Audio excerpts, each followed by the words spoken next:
1989, 22-year-old Eloise Lindsay was a fresh college graduate, and she was at a crossroads in her life because even though she just earned her degree, she really didn't know what she wanted to do with her life. And because she was an experienced backpacker, she thought a good way to, kind of get her life together would be to go on a sort of retreat, go out into the woods, go out into nature, and kind of find herself. So she had planned this very detailed 43.3 mile hike along the Appalachian Trail, starting in South Carolina, where the first 7 days of the hike, she would be totally on her own. And then at the 7-day mark, she would meet up with a friend at a particular rendezvous point. Her friend would give her resupplies and would be her companion for the rest of the hike. When Eloise told her parents what her plans were, they were not concerned for her safety because she was an experienced backpacker. She had made trips like this before. And so they said, great, we'll see you when you get back. So on November 4th, Eloise sets out to begin her journey down the Appalachian Trail. And the first couple of days of her hike were great. The weather was beautiful, the scenery was amazing, and she had all this time to just kind of be by herself and look internal and think hard about what she wanted to do with her life. But on the third day, when she woke up, she was sleeping inside of a tent she had camped just off the trail.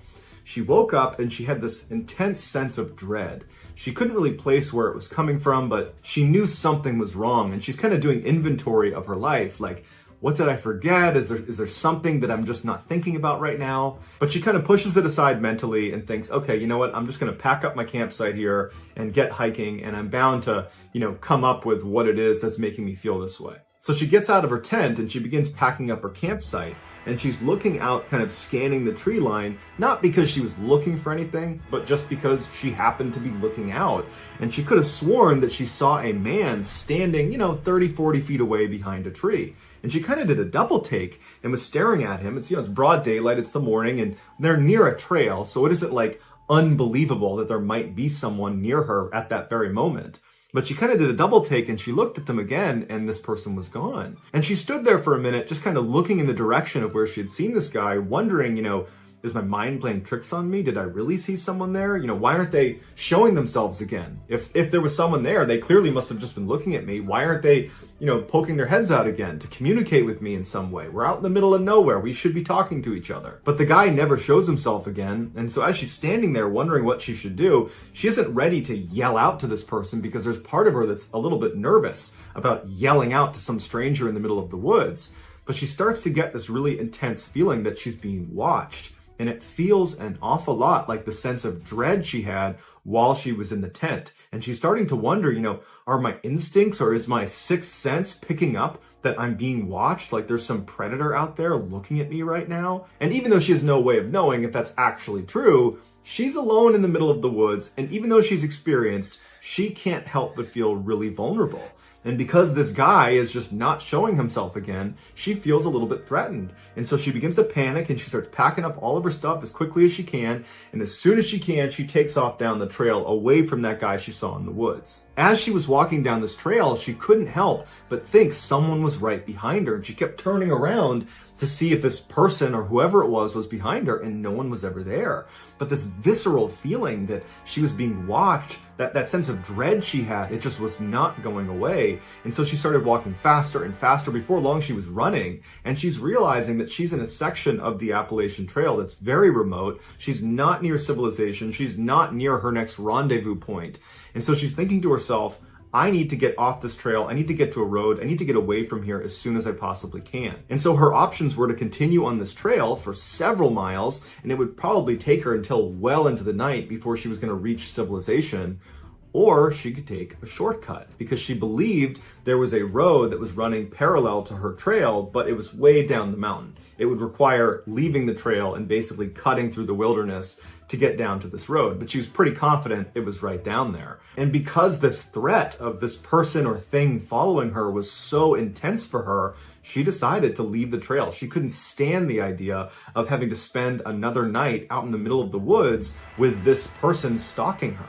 And so she walks off the trail and starts running down the mountain. It wasn't long before she started to hear audible sounds coming from what she believed to be this person that was following her. And she would turn around and there'd be no one there. And then she started to walk, trying to listen as she's walking, and she would hear footsteps far away from her, and she'd turn and there'd be nobody there. But she was certain Someone was following her. Someone was stalking her. And the sounds that were coming out of this person, this animal, whatever it was, they sounded like, a deep male voice, but you couldn't recognize if it was a language of some kind. It just sounded more like a grunt or a yell of some kind. And so her heart rate's elevated, she's panicking, and she's walking as fast as she can just through the middle of the wilderness, hoping she's walking towards this road. But after walking and running for miles into the middle of nowhere, she has not come to a road. It's now completely dark out, and she knows she's lost.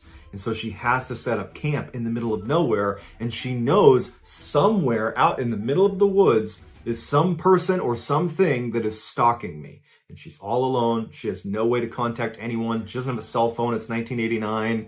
And so she sets up her campsite and she gets in her tent. She zips it up and she lays there hoping she doesn't hear any sounds. And sure enough, within minutes of being inside of that tent, she starts hearing those audible sounds coming from somewhere in the forest. And she hears what sounds like heavy footsteps walking around the perimeter of her campsite.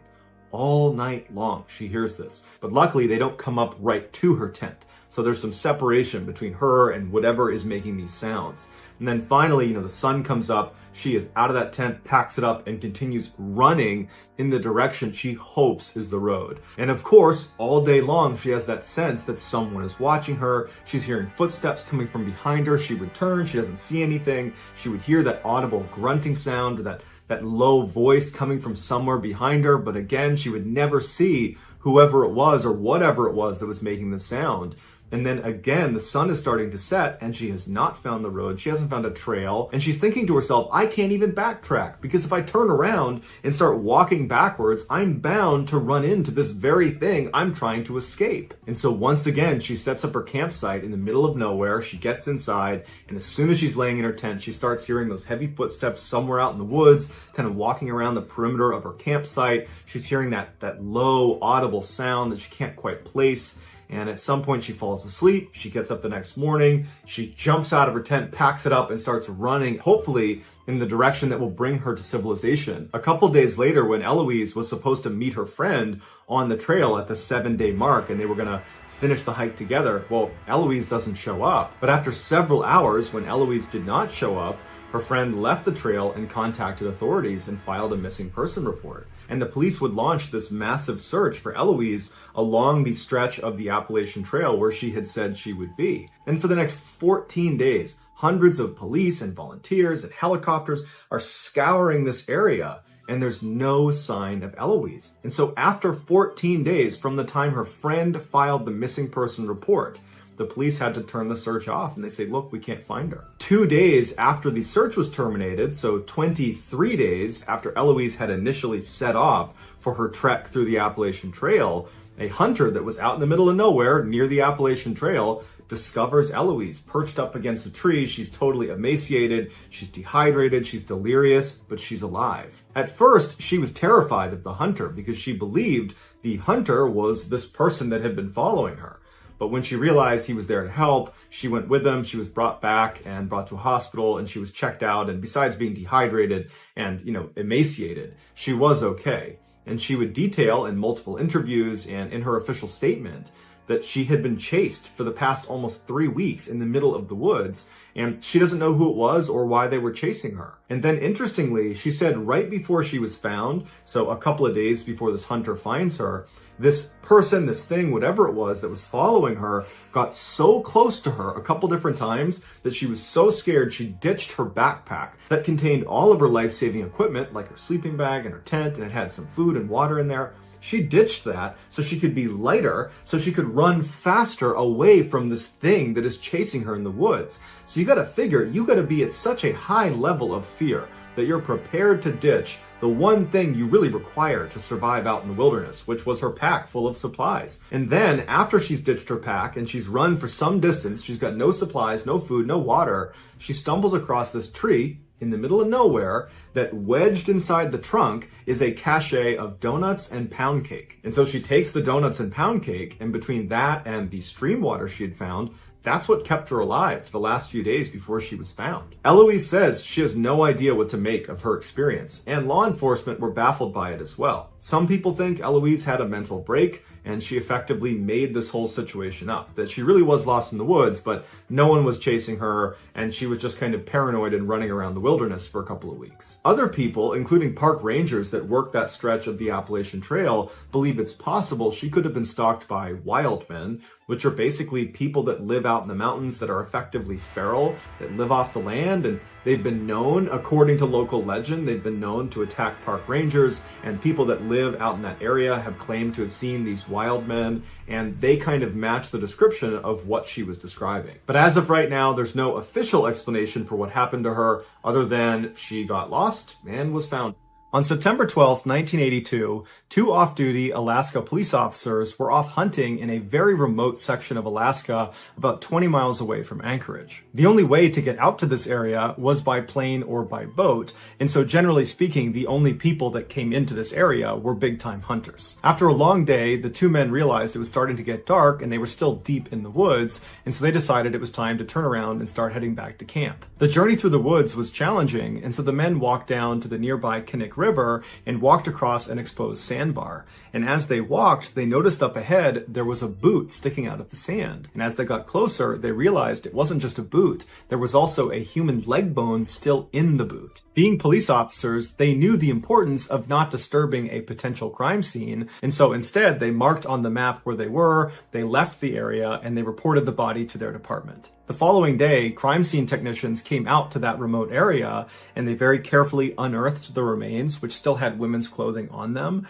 And then afterwards, they began searching for evidence in the area. And eventually they discovered a single shell casing that was a .223 caliber round, which is a common caliber for hunting rifles. The remains were sent back to the lab for an autopsy, and it was revealed this person was a female and she had most likely died at least 6 months earlier. And she had almost certainly been the victim of a homicide because she had died from 3 gunshot wounds. Also during the autopsy, it was discovered that there were no bullet holes on any of her clothing, and so it appeared that she had been shot without her clothes on, and then her killer presumably redressed her. Also, they found a hospital bandage wrapped up in her clothing that appeared to have been wrapped around her head, leading some to speculate that she had been blindfolded before she was shot. A couple of weeks after the autopsy, dental records came back and they identified the body as belonging to 23-year-old Sherry Morrow. Sherry was an exotic dancer from Anchorage who had been reported missing 10 months earlier. In her missing persons report, it was stated that the last thing she told her friends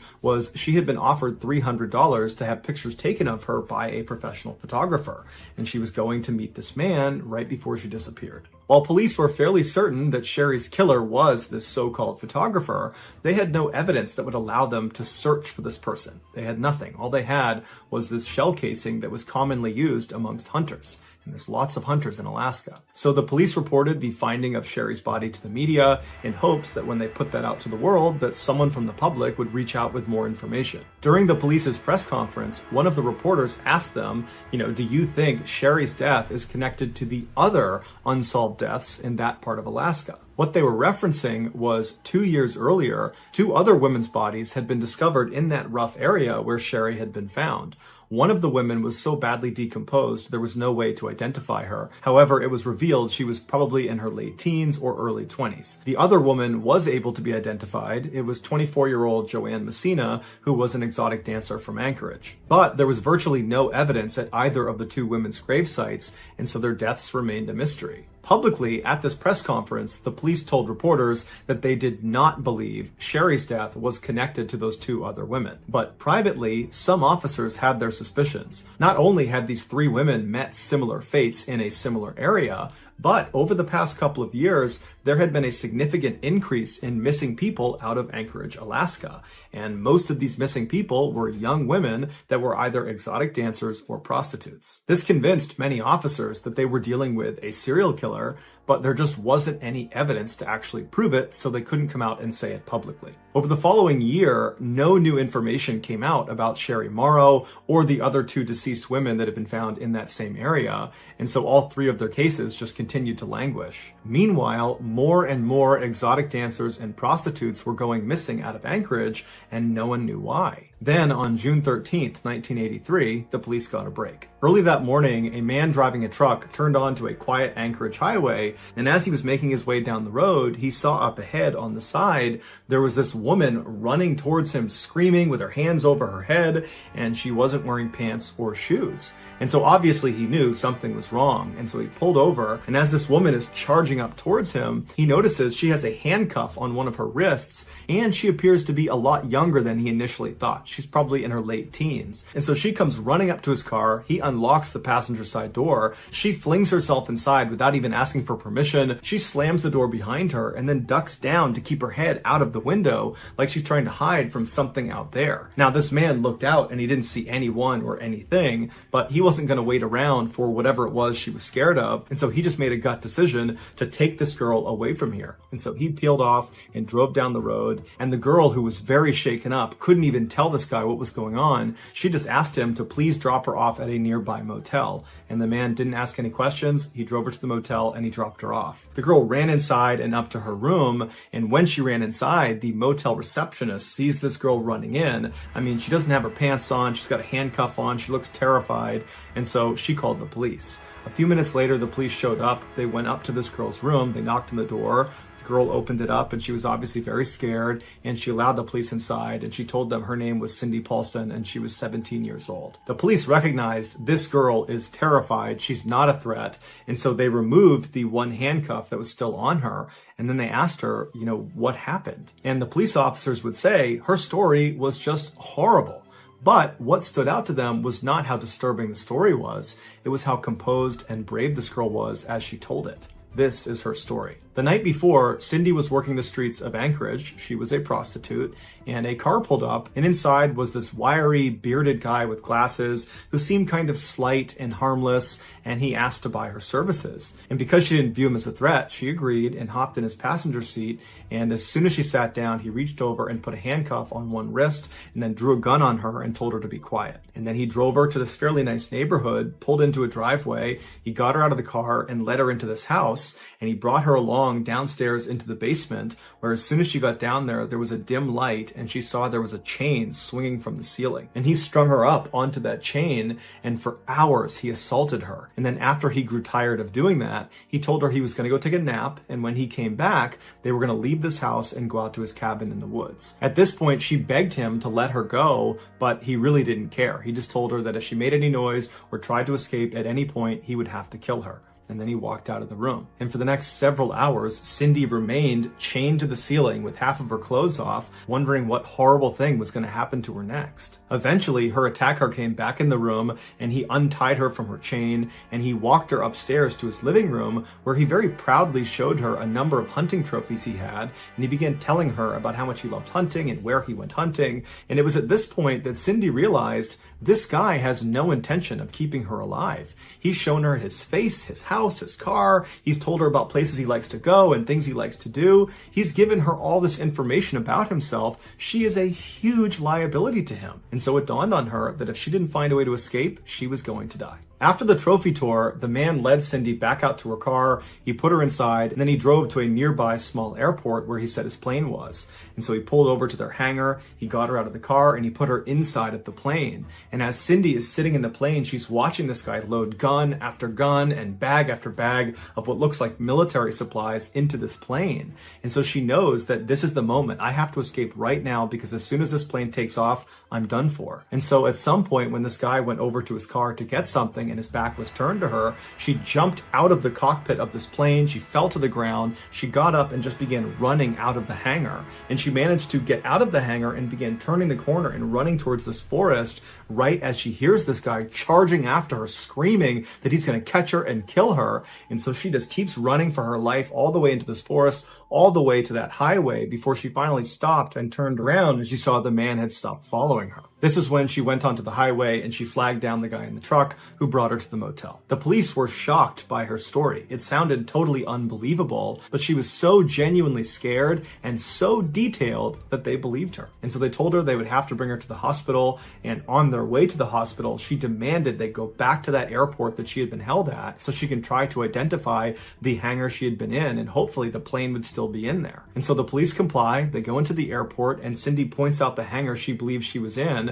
and when they get there, the plane she had been on was still there, but the man, her attacker, was not there. And so the police got out and they began taking down notes about the plane, its different tag numbers and what it looked like. And while they're standing there, the security guard from the airport came over because he saw the police cars, and he told the officers that the night before he had seen the owner of the plane they're looking at acting very suspiciously with something inside of his car. And so on a hunch, he had recorded that man's license plate number, and he gave that number to police. And so the police were able to use that license plate number and some of the numbers on the plane to figure out who owned both vehicles. And it was a local man named Robert Hansen who owned a very successful bakery downtown. After dropping Cindy off at the hospital, the police officers decided to pay a visit to Robert Hansen at his house. When they got there, Robert was actually pulling into his driveway right at the same time, and they saw his car matched the description that Cindy had given of his car.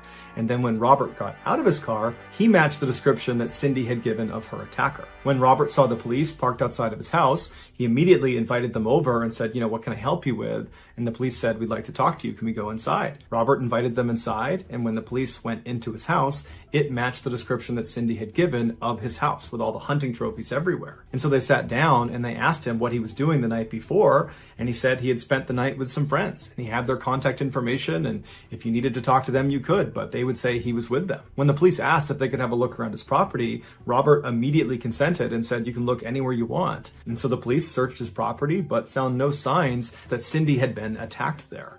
And so they thanked him for his hospitality and they left. Once they got back to their station, they checked in with Robert's two friends he claimed he was with the night before, and they each independently corroborated Robert's story, saying that yes, he was with them from this time to this time. And so it appeared, as unlikely as it seemed, that Robert was telling the truth. And so the police went back to Cindy and they said, are you sure that everything you told us is exactly as you remember it? You didn't exaggerate anything? This is the truth? And Cindy said, absolutely. And they said, okay, well, are you prepared to take a lie detector test to prove that you're telling the truth? And Cindy said, no. Now, it's unclear why she said no. Maybe it was a general distrust of the police. But either way, when she said no, it immediately cast an enormous amount of doubt on her story in the eyes of the police. And when Cindy started to pick up that the police really didn't believe her anymore, she got spooked and just left town. And after that, her case and Robert Hansen were largely forgotten about. But 3 months later, on September 2nd, all of that changed. On that day, a construction crew was doing some work on a backcountry road not far from where those 3 women's bodies had been found. And at some point, one of their machines uncovered some human remains. The police were called in, who pulled up the rest of the remains, and then just like in Sherry Morrow's case, when they looked for evidence around this new body, they found a single shell casing from a .223 caliber round. The remains were brought back for an autopsy, where it was determined that the body was female and she had died from several gunshot wounds. Using dental records, they were able to identify this woman as being 17-year-old Paula Goulding, who was an exotic dancer who had gone missing 5 months prior from Anchorage. The police sent the .223 shell casing found in Paula's gravesite, along with the other .223 shell casing found in Sherry Morrow's gravesite, to a lab to be analyzed. And it was quickly determined that both of these rounds had been fired from the same rifle, and therefore both women had most likely been killed by the same person. This was the moment the police knew they were dealing with a serial killer, and many police officers wanted it to be Robert Hansen. He seemed like the guy, but he had a rock-solid alibi and they had no hard evidence against him. And so without any other suspects, the police turned to a famous FBI profiler, a guy by the name of John Douglas, and they asked him to build a profile of who he think killed Sherry Morrow and Paula Goulding. And when John's report came back, the police were shocked. The profile described a man in his 40s who blended in easily with society. He was well-liked and got along with people and was just a normal guy. And he was successful, probably because he owned a successful business. He was an avid outdoorsman and hunter, and he most likely had a significant speech defect, like a lisp or a stutter. The profile was perfectly describing Robert Hansen. And because of John Douglas's prolific success in correctly identifying killers based on his profiles, when a judge saw this particular profile and saw how neatly it lined up with Robert Hansen, he gave the FBI a search warrant for Robert's house. And this time they would find very damning evidence, like a map of the local area. It was a hunting map, and on it there were 37 X's marked off. And some of those X's coincided with the same area where those 4 women's bodies had been found. They also found a .223 caliber rifle, along with a bag of women's jewelry that contained a necklace belonging to Sherry Morrow. As the FBI was carrying evidence out of Robert's house into their truck, a neighbor walked over after seeing all the commotion, and she walked up to one of the agents, and she was very skittish and anxious, and she said, my husband, he's friends with Robert, and he recently pretended to be an alibi for Robert. He had no idea how much trouble he was in, and I certainly didn't know, but I want you guys to know that my husband was lying. He was not with Robert on the night that he said he was. This was the proverbial nail in the coffin for Robert Hansen, because now, without this alibi, he had nothing to hide behind.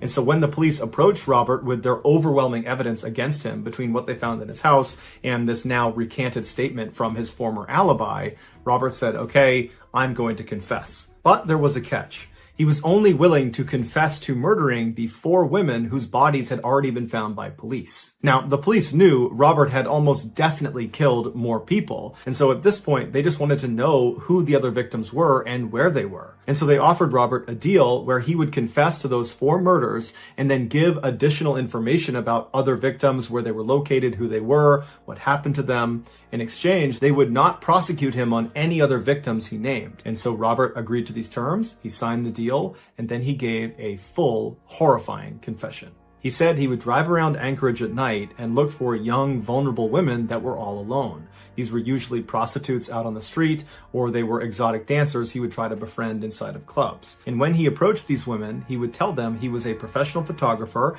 and he thought they were beautiful and he wanted to take photos of them, and he would pay them for the photo shoot. And many of these women were aspiring models, and they were really excited at this idea, and so they would agree to go.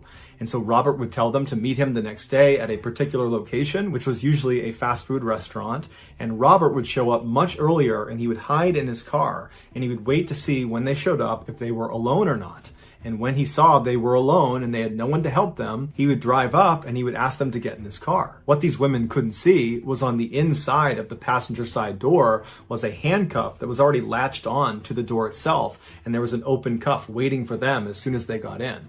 They would get in the car, he would reach over them and act like he was helping them put on their seatbelt, and then as they're kind of looking at him, wondering what he's doing, he would grab their wrist, throw it in the open handcuff, and then he would draw a pistol and hold it against their head and say, "Be quiet." During his confession, Robert bragged to police that he had done this so many times, putting the handcuff on and drawing the pistol, that it was like muscle memory for him. Once he had the women handcuffed inside of his car, he would drive them back to his house and he would bring them into his basement and he would chain them up to the ceiling just like Cindy had described. And then after assaulting them for hours, he would take them out of his basement, put them in his car, drive out to the airport. He would put them in his plane, but unlike Cindy, these women didn't escape.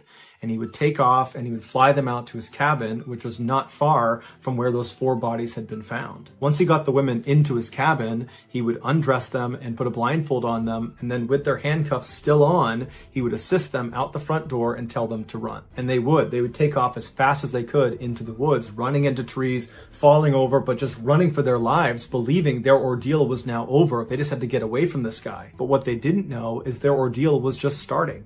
Robert had no intention of allowing them to escape. He knew there was deep water that surrounded his cabin, and so if they actually made it that far to the water's edge, they would drown. And so Robert would give these women a significant head start to give them the sense that they actually might escape. And then Robert would grab his knife and his hunting rifle, and he would head out and begin stalking his prey.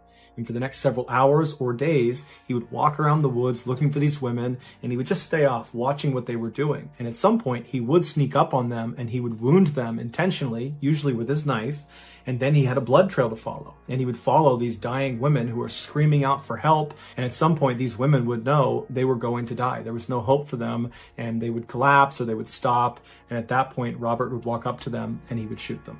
Afterwards, he would remove their handcuffs, he would redress them, and then he would bury them in a shallow grave. Before he was carted off to prison to serve a life sentence without the possibility of parole, he was brought out by authorities to help identify where other grave sites were in that hunting area. But he was only able to find 8 additional victims because he would go to different grave sites and the remains would not be there anymore, most likely because animals had ransacked the area, or he just simply forgot where it was, or he didn't want to share any more information with police. Robert never confirmed if all 37 of those X's on that map that was found are actual sites of victims that he buried. But investigators say that's exactly what they were, and in fact, many believe there are other maps with more X's on them. But the police could only confirm 17 victims. If there were more, we probably will never know, because in 2014, Robert died in prison and he took those secrets. In the early 2000s, a teenager named Eben and his father would regularly go hunting in the Georgia backcountry. When Eben turned 14, his father befriended a very wealthy landowner in Georgia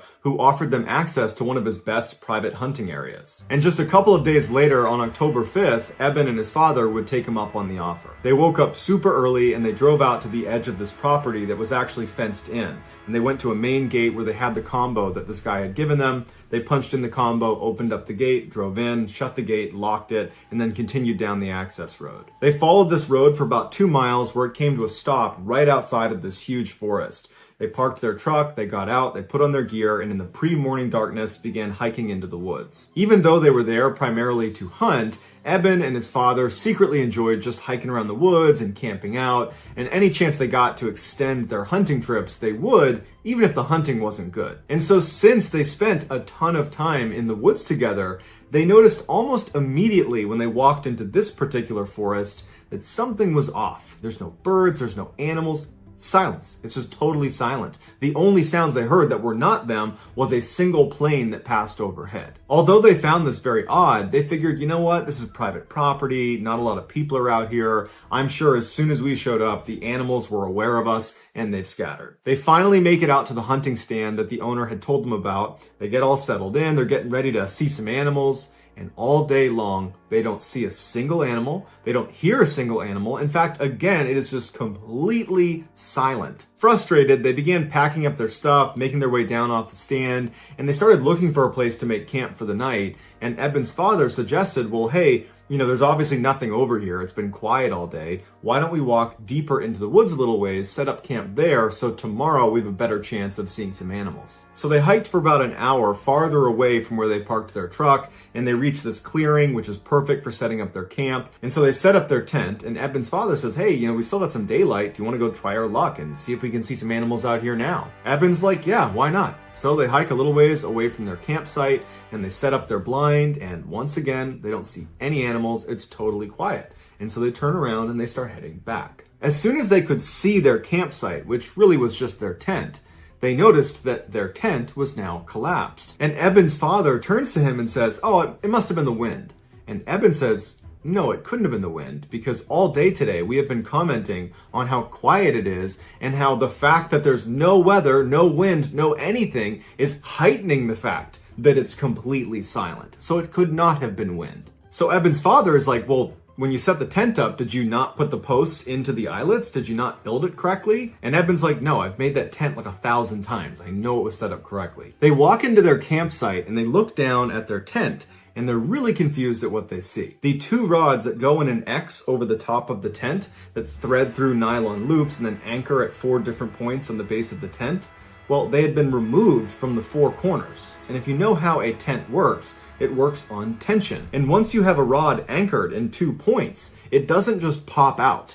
It's anchored at 2 sides. It's actually difficult to remove each anchor. Once one is out, the other comes out easily. But basically, the rod would need to break in order for it to come out of those anchor points, or someone would have to come over and remove it. And they didn't remove them, and none of the rods were broken. Which leaves them with either they failed to set up their tent, even though they had distinct and clear memories of setting it up and double checking it was set up because they put gear inside of it, or someone came over to their campsite while they were gone and undid the 4 corners. They decide, you know what, it can't be some stranger coming over here because we're the only ones with the gate combo. This is private property and no one could have been here. And why would they do that if they came to our campsite? Why would they randomly collapse our tent and then vanish? So it had to be us. We must have not made the tent. And while they didn't really believe that they had not made their tent, they convinced themselves that that's what happened because the alternative was just too bizarre and frankly terrifying to consider. So they build their tent and they make a little fire and they stay up for a little while chatting before being tired and saying, okay, let's just go to bed. They extinguish the fire, they get in the tent, and they both fall asleep. A couple hours later, Eben wakes up suddenly and he's not sure if he's dreaming or not, but he thinks he hears someone laughing a couple hundred meters behind their tent off in the woods. Eben instinctively turns to make sure his dad is still in the tent with him, and he is. And then Eben starts listening really intently to what's happening outside. And all he can hear is silence, like it's been since they got in the woods. He doesn't hear any more laughter, and so he says, okay, I must have just been dreaming, and there wasn't any laughter out there, and eventually Eben goes back to sleep. A little while later, Eben wakes up suddenly again, except this time his dad is already awake and looking around anxiously. And Eben sits up and goes, what's going on? And his dad goes, shh, and he goes, can you hear that? And Eben listens, and to his horror, he hears laughing. He wasn't dreaming before. Eben also realizes the laughter is not coming from the same area he heard it. It's now coming from the opposite direction, and it's a lot closer to them. Eben very quietly and carefully explains to his dad that he actually heard this laughter a couple hours earlier, and Eben's father turns to Eben and says, before we came out here, I asked the owner, should we expect any other hunters or campers or anybody nearby? And the owner said, this is private property and it's fenced in. There is no one there but you guys. After this revelation, they both turn their attention back to just listening because they're hoping this is just going to stop and whatever this is just going to leave. But it doesn't leave. They hear footsteps running towards them from way off in the forest, and it's so quiet, it's really easy to hear these footsteps. And whatever this is charging towards them. And then it comes to a complete stop right at the edge of their clearing. At this point, Eben is now grabbing onto his father. Eben's father is holding onto his rifle and he's getting ready to open the tent to confront whatever is out there. And right before he grabs the zipper, this person, whatever it is, starts laughing again. And it's practically right on top of them. It's so loud. They can hear it clear as day right there, right outside their tent. And Eben's father takes a deep breath. He grabs the zipper, and as soon as he begins moving it, the sound the zipper made causes the laughter to stop. They don't hear footsteps, so they know probably something's still out there. But the laughter stops like it's recognized that they're making noise. They're right there. There they are. They're in the tent. Eben's father freezes with his hand on this zipper, and he's debating whether he should go outside or not. And before he can even make that decision, whatever this thing is turns around and runs back into the woods, and it's just gone. And for several minutes, they just sit like that in total silence, praying that whatever this is gone for good.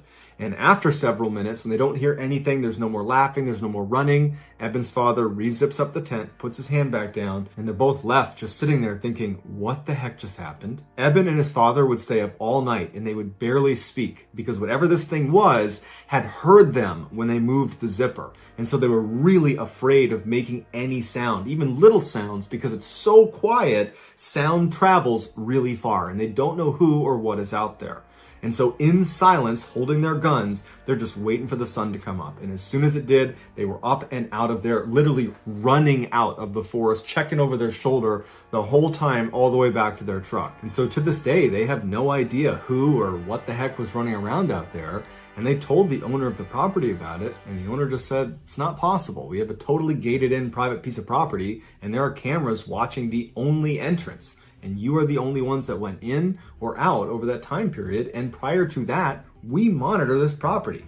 From 2002 to 2006, Cullen Finnerty was perhaps the most successful college quarterback in history, winning 3 national championships and being named the Division II Player of the Decade. He was also perhaps the toughest college quarterback in history. Most quarterbacks will spend their careers looking to avoid getting smashed by defenders. Not Cullen. Cullen was 6'2", 240 pounds, and he would tell his teammates that he wanted to get hit, and he would hit back. And his coaches hated it about him, but his teammates loved this about him. Cullen was also famous for playing through injuries. His junior year in college, he broke his collarbone, and he didn't tell anyone, and he played through an entire playoff series that he won. After college, Cullen's professional football career was not nearly as successful as his amateur one. He played briefly for 2 NFL football teams, the Baltimore Ravens and the Denver Broncos, But when he wasn't getting any playing time and he just could see the writing on the wall that this was not going to be a match, he was not going to make it in the NFL, he left for Europe to play in a European football league. But when his European football career started to sputter out as well around 2009, he came back to the United States where he joined a very small-time indoor arena football league. And while Cullen's love of football was still there as much as it ever was, he knew at this point, playing at this low of a level, that his career was effectively over. Around the same time that Cullen was hanging up his football cleats, he would meet Jennifer, who would become his wife. She was an all-state volleyball player and in many ways was just as competitive and as athletic as Cullen was. They were kind of like a perfect match for each other. They married in 2010, and Cullen, this big man, big-time quarterback, was shaking and crying at the altar because he was so nervous and excited about marrying Jennifer. Because I think this was a really big turning point for him, where he was basically putting football in the past and starting this new life and building a family with Jennifer, and he was really excited about it. The newlywed couple moved into a house together in Michigan where they had 2 kids, and Cullen landed a good job in medical sales, and by all accounts, Cullen was just hitting his stride post-football. On Memorial Day weekend in 2013, Jennifer's family was planning this 3-day fishing trip along the Baldwin River in Michigan, and the Finnerdys decided they would join them. And so Cullen and his wife and kids, they rented a cabin that was going to be near the campsite that Jennifer's family was staying at. And for the entire weekend, it was just this great fishing trip where everybody had a great time and the weather was beautiful. And on May 26th, so the last night of this 3-day fishing trip, Cullen, who had recently purchased this pontoon boat that they had used for this fishing trip, he wanted to just go out one more time on his boat, this boat that he was really proud of, and fish for another 30-45 minutes before ending the weekend. So Cullen put on his waders and his jacket, he grabbed his fishing pole, and he had his family drive him to the stairs that led down to the water where his pontoon boat was. Before he walked down the steps, he turned and told his family that he'd be out for about 30 to 45 minutes and that he wanted to be picked up at the next boat ramp down the way and that he would call when he needed a ride. 42 minutes later at 9:27 p.m., Jennifer receives a phone call from her husband, and she's expecting it to be the call where he says, okay, I'm ready to get picked up. But when she answers the phone, Cullen is frantic, and he's telling her that he's being followed by 2 men in the tree line, that he's out on the water on his pontoon, but there are 2 men in the tree line that he can't see, but he can hear them, and they've been following him for some time. And before Jennifer can even get a word out, Cullen says to her that he's going to beach the boat and take his clothes off. And then he hangs up. Jennifer immediately tries calling Cullen back repeatedly, but he's not picking up. And so she's left feeling totally confused about what her husband has just told her. But what stood out to her was how scared he sounded on the phone. And fear was not something she typically associated with Cullen. This beast of a man, this tough football player, he didn't get scared. So for him to be that scared sounding and to be describing people basically stalking him, she knew he was in serious trouble. So she calls 911 and she describes where he is in the Baldwin River, and the police take her report and say, we'll send someone out right away. After Jennifer got off the phone with police, she called her family and told them about this really strange phone call from Cullen and how she had just called the police and she didn't know what to do. And so her brother tried calling Cullen and Cullen answered. And when he did, Matt said, hey, Cullen, where are you? And Cullen would say, I don't know where I am, but there's these 2 guys that are still following me. And Matt would say, are you still on your boat? Are you on land? And all Cullen said is, it's getting pretty rough out here. And then he hung up. Afterwards, Matt would call Jen and he would tell her about this phone call with Cullen, and it really didn't add any clarity to the situation. And so Jen and her family decide the best thing they can do is go to the boat ramp where Cullen had said he wanted to be picked up in hopes that maybe he would make his way there and they would find him. So Jennifer and her family head out to this location and Cullen's not there. They get out, they're yelling for him. There's no sign of him, and shortly after, a police car would show up because this was one of the areas where Jennifer had said when she spoke to police that Cullen might be.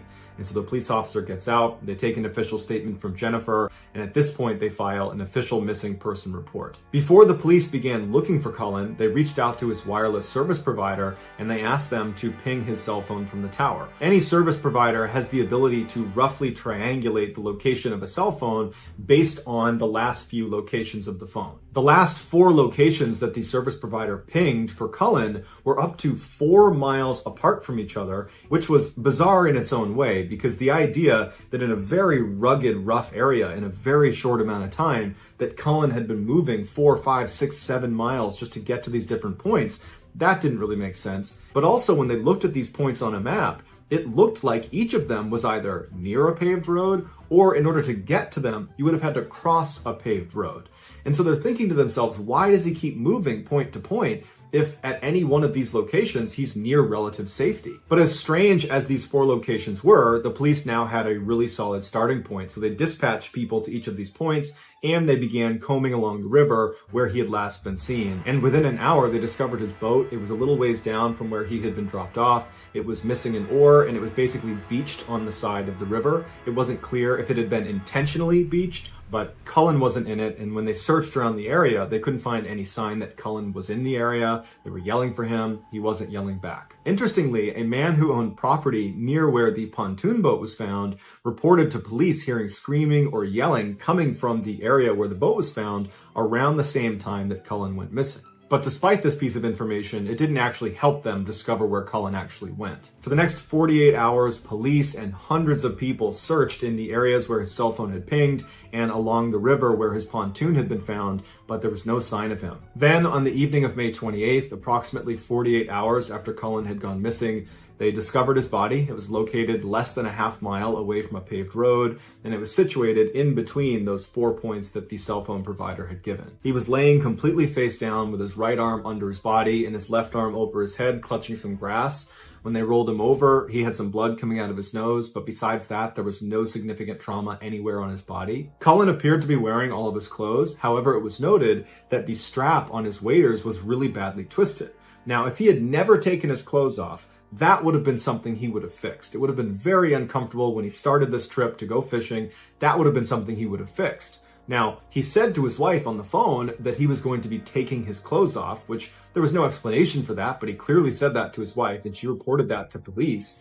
And so some have speculated that between that phone call and finding him with the twisted strap on his waders, that indicates that perhaps his clothes did come off at some point over the past couple of days and were put back on again, either by him or by someone else. His cell phone had also been found in his front pocket, indicating that those cell phone pings had been his actual location. Initially, Cullen's autopsy was completely inconclusive. There was no trauma to his body. There was no obvious thing that killed him. But later on, it was determined he died of pneumonia caused by inhaling his own vomit. So we don't know how you get to a place where you're inhaling your own vomit, but I would imagine you're in a pretty panicked state of mind if that could happen to you. Many people believe Cullen's death was the result of a traumatic brain injury caused by all the years of playing football and getting hit in the head.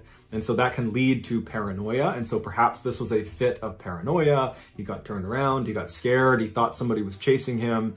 And then, he vomits and inhales his vomit, and that ultimately kills him. And in 2011, Cullen had briefly shown signs of being a little bit paranoid when one day he thought someone was following him, and he actually went to a family member's house and said, "I think someone's following me," but he could never identify where this person was or who they were. But even if this was a fit of paranoia and no one was following him in the woods, well, why didn't he stop on the paved road every time he crossed it? Because that would have represented safety. I mean, in 2011, when he supposedly had another fit of paranoia, his instincts were to go to a family member and to seek help.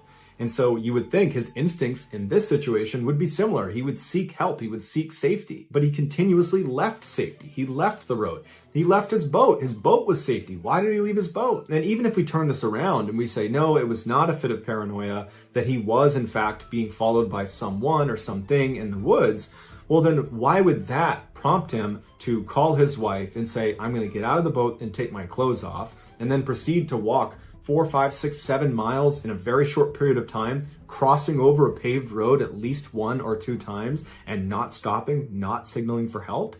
That doesn't make sense either. And what was that screaming that resident heard coming from the area where the pontoon boat was found? Unfortunately, there are many questions in this case, and the vast majority of them.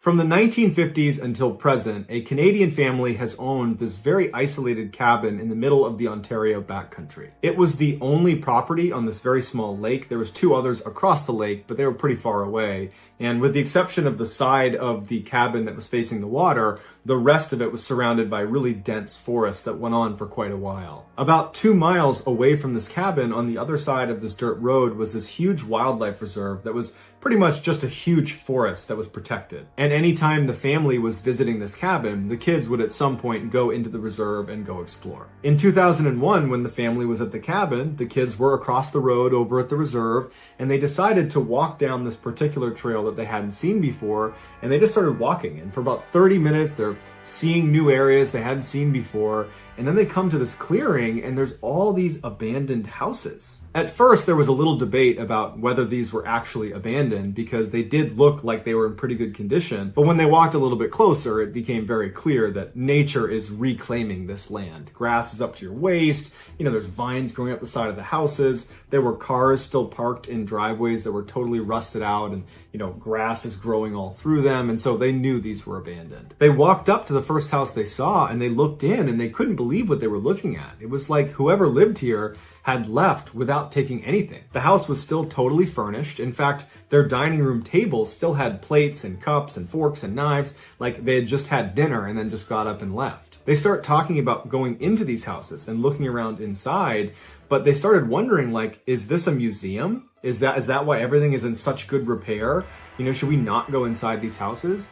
And they start looking around for any indication that definitely this is not a museum, these are just plain abandoned. And across the street from the house they were at was this totally decrepit looking house. Let's go over there and look in there. And so they look in a window, and very clearly the ceiling is totally sagging down.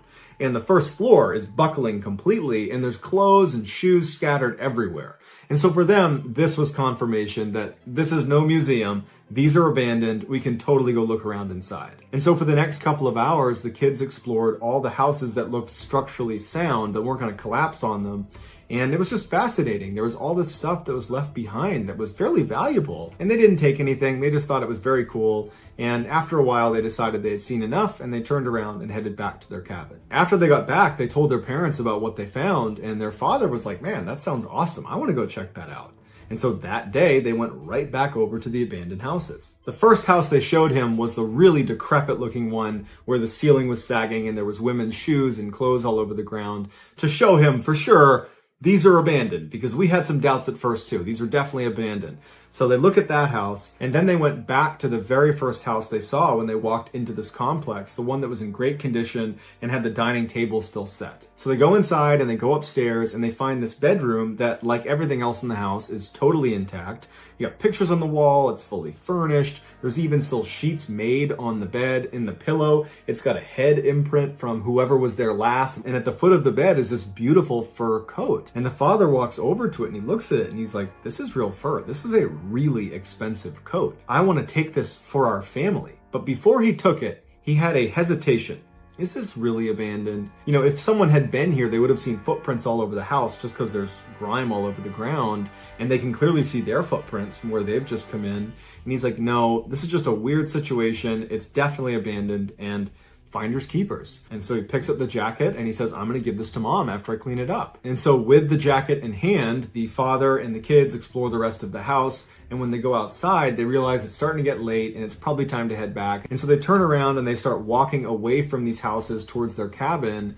And they get about 50 or 60 meters away when one of the kids said he just had this weird sense that they were being watched. And so he turns around and he's shocked when he sees there is an old woman standing in the bedroom that they had just been in, where the fur coat was. She's got a loose bun on the top of her head. She's got this blue shawl on her shoulders over a cream blouse, and she's glaring at them. When the kid saw this woman, he made an audible gasp, and the rest of the group turned around too and saw this woman in the window. And the feeling was guilt. They're like, oh my goodness, we just stole from this poor woman who lives in this abandoned house. And so right away, the whole group starts walking right back towards the house. They're going to give this jacket back. In fact, the dad is like, I'm so sorry. I shouldn't have taken this. I'm sorry. And as they're walking back towards the property, the woman in the window who hasn't said anything just turns around and walks back into the main part of the house. They can't see her anymore. And so as they're walking closer to the house, they're assuming she's going to come downstairs to retrieve this jacket that they've taken from her. And so they get right up to the front door, and the father is yelling to her, I'm sorry, where do you want me to leave this jacket? I can bring it in to you. And they're kind of just waiting for her to come downstairs. And she doesn't. She's nowhere to be found. She's not making any sound. She's not indicating what to do. And so after waiting for a couple of minutes, the kids don't really know what to do, and they're kind of getting uneasy about the situation. And the father is still very confident that he just wants to give this back and make amends, make peace with her, say he's sorry. And so he walks inside. He tells his kids, stay here, I'm going to go give it to her.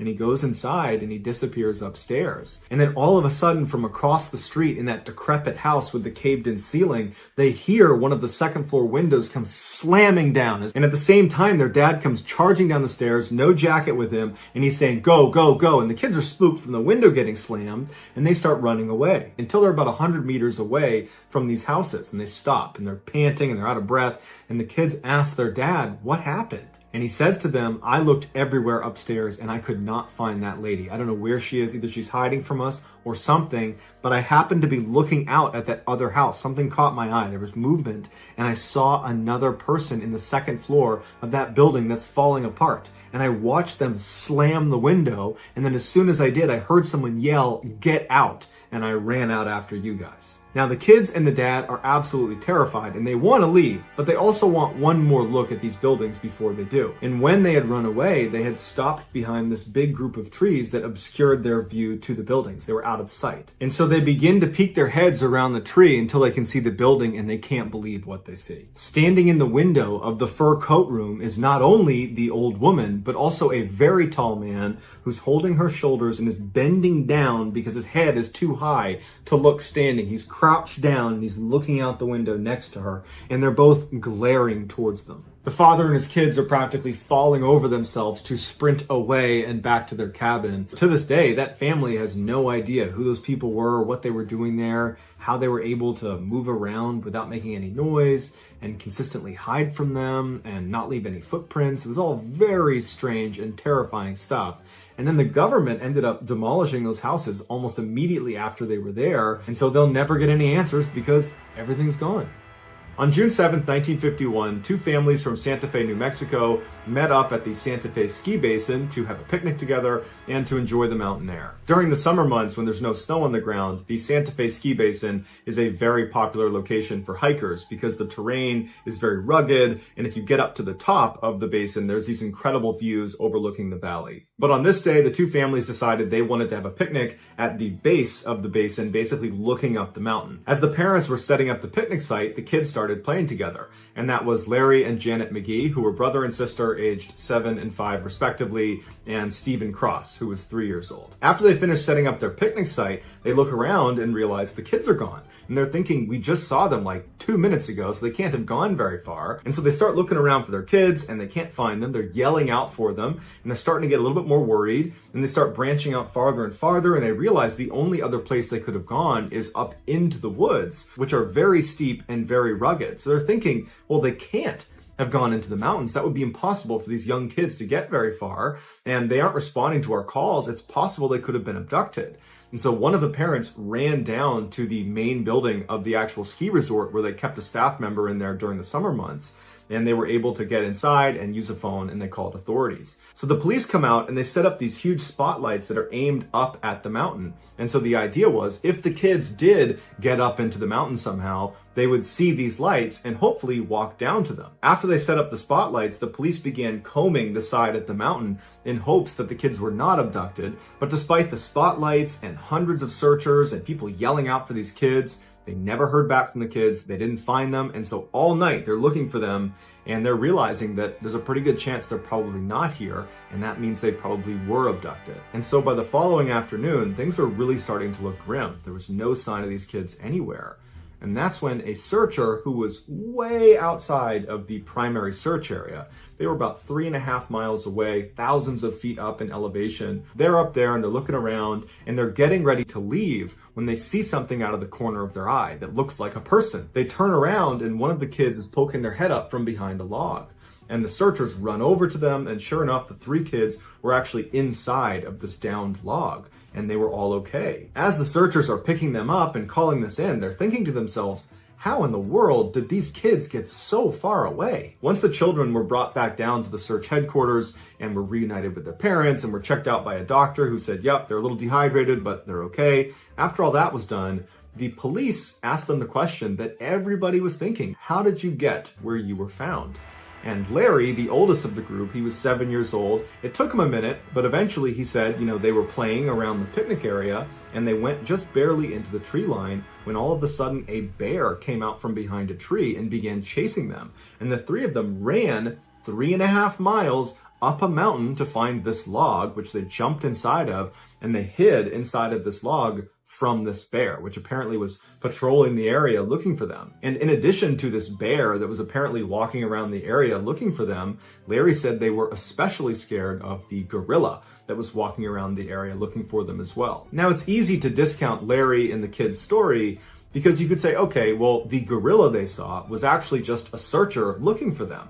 Except there was no one in that area looking for the kids near that log until right before they were found. It was kind of like a last-ditch effort to push outside the boundaries of the main search area. It was just kind of a miracle they actually located them. And Larry and the kids were saying this gorilla and this bear were looking for them on the first day and first night they were out there. So there were no searchers out there at that time. As for the bear, there have been bear sightings in the Santa Fe ski basin, although it is fairly rare.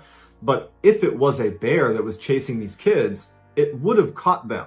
A bear is not gonna not be able to catch 3 small children running uphill. So either there wasn't a bear, or it was some other animal that might have resembled a bear. But what type of an animal would chase 3 small children who are very vulnerable 3.5 miles up a mountain only to abandon them? But even if we say, you know what, there's no way the bear and the gorilla had anything to do with this. This is just kids who got lost and they wound up in the woods and they were found, and that's it. Fine, but I have a 3-year-old and a 4-year-old, and I can tell you right now, there's no way they could cover a 3.5 mile distance uphill in really rugged mountainous terrain in a 24-hour cycle. There's no way. Without help, that's not possible. I would say the only caveat to that would be if my children were fearful for their lives, in which case adrenaline would kick in and they probably could cover that distance in a 24-hour period. That certainly lends credibility to the idea that Larry, Janet, and Steve were in fact running for their lives,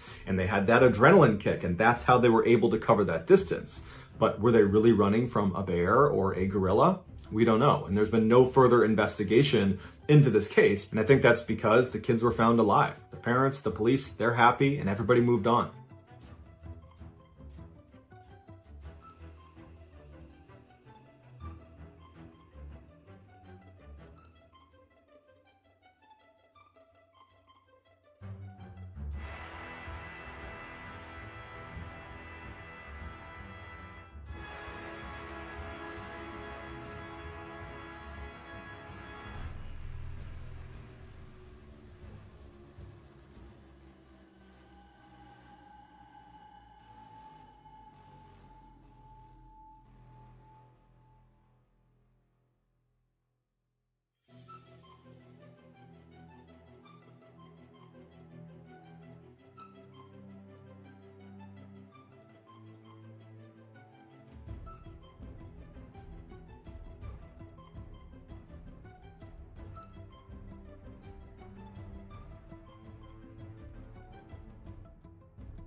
In the summer of 2013, a young woman named Katie and her father decided to go camping at one of their favorite campgrounds in the Sierra Nevada mountain range. Katie loved going camping with her father because he was this totally accomplished outdoorsman, and he used to be a wilderness guide for much of his life, and so she just always felt like she was in great hands whenever she was out in the wild with him, and she had kind of become a fairly accomplished outdoorswoman herself. When they arrived at the campground, the parking lot was packed with cars. And they're like, shoot, I wish we'd called ahead a couple weeks ago and reserved a site because they're probably not even available now.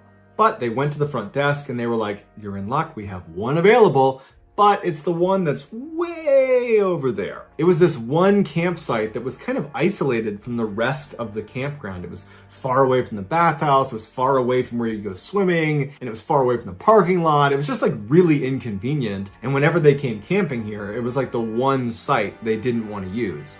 But beggars can't be choosers. They were happy to even have a site. And so they drove all the way down this little road into this very isolated campsite, kind of in the middle of this forest. Once they got there, they began setting up their respective tents because they were not going to be staying in the same tent.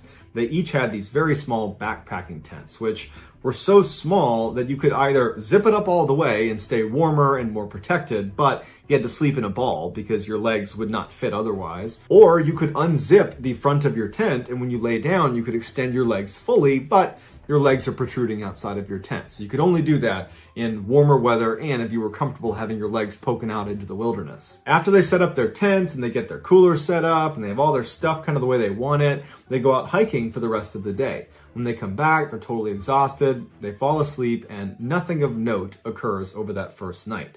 The next day they get up, they go back out, they go hiking all day all over again, and they come back that night and they are totally exhausted again.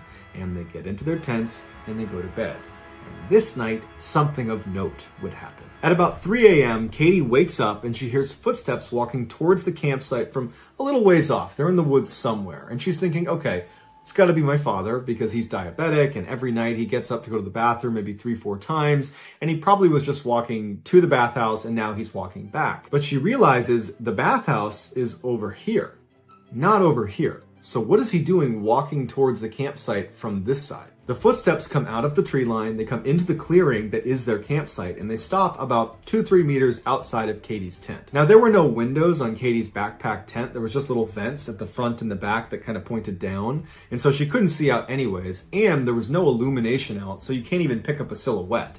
It's just total darkness out there. She can't see who's out there. She can only hear them. But she's thinking, okay, maybe my dad got lost coming back from the bathhouse because he didn't have a flashlight and he walked too far. That's possible. Or, he could have decided to relieve himself just in the tree line, even though he's not known to do that. He's a guy that goes to the bathhouse. And so she's running through these scenarios that are convincing her that, oh, that's just my dad. But what she really wants to hear is that person walk away from her tent and get into her father's tent, because that will confirm in her mind that that was her father. And so she's sitting here waiting for that confirmation, and she hears the footsteps again, but instead of walking around her tent to her father's tent, this person walks right up against her tent very quickly. And they clearly begin leaning over her little tiny tent because she can hear them breathing right above her. And this is when she realizes, that's not my dad. And as she's having this terrible revelation that some stranger is outside her tent right now, she has an even worse revelation. It was a warm night that night, so she was sleeping with her tent unzipped and her legs poking out the end. She musters the courage to begin slowly retracting her legs back inside of her tent. But before she's able to do that, this person stands up, turns, and starts walking towards the base of her tent where her legs are. She's completely frozen and terrified about what's about to happen. But this person doesn't stop at her feet. They keep moving and in fact start circling her tent. But because they were making a lot of noise and walking around her, it allowed her to pull her legs back into her tent without, this person hearing her. And so she had the illusion of safety being inside of her tent, but her tent is still unzipped. So she's waiting for this person to come around and crouch down and look inside of her tent because it's open. And so she's just looking down there hoping that doesn't happen. But unfortunately, right at this moment, the person walked to the base of her tent and came to a stop right outside where the opening to the tent is. And so she's sitting there thinking, please don't come in here, please don't come in here, please don't come in here. And even though her feet are pulled up into her tent, she suddenly feels something pinch her foot, and she knows it's a hand. Something has grabbed my foot. And she stifles a scream and she starts shaking uncontrollably because her instincts are telling her, don't let this person know you're awake. And luckily, as she's sitting there shaking from fear and trying to be quiet as best as she can, she's holding her mouth. This person stands back up again and goes back to the spot next to her tent and leans over the tent once again, and she can hear them breathing right over her. And so for several minutes, she lay there shaking with this random person who pinched her foot a minute ago, hovering over her tent in the middle of the night. And she has nothing she can do. And she's just quiet. She's hoping it's going to end soon. And eventually this person would turn around and walk over to their cooler and their table and some other things that were out. And she hears some rummaging going on. Some things are being moved around. And then this person just kind of walks off into the distance. But she doesn't know if they're gone. She doesn't know if they're standing in the edge of the tree line waiting for her to come outside. Maybe they laid a trap for her. And so she just lays there, silent, doesn't move, and she's praying to herself, please don't let anything happen to me or my father. And all night she's just laying there. And then eventually she does fall asleep. Probably hours go by, but she does fall asleep because she wakes up again when she hears her father unzipping his tent. And she charges out to meet him. And she can tell right away that he's scared.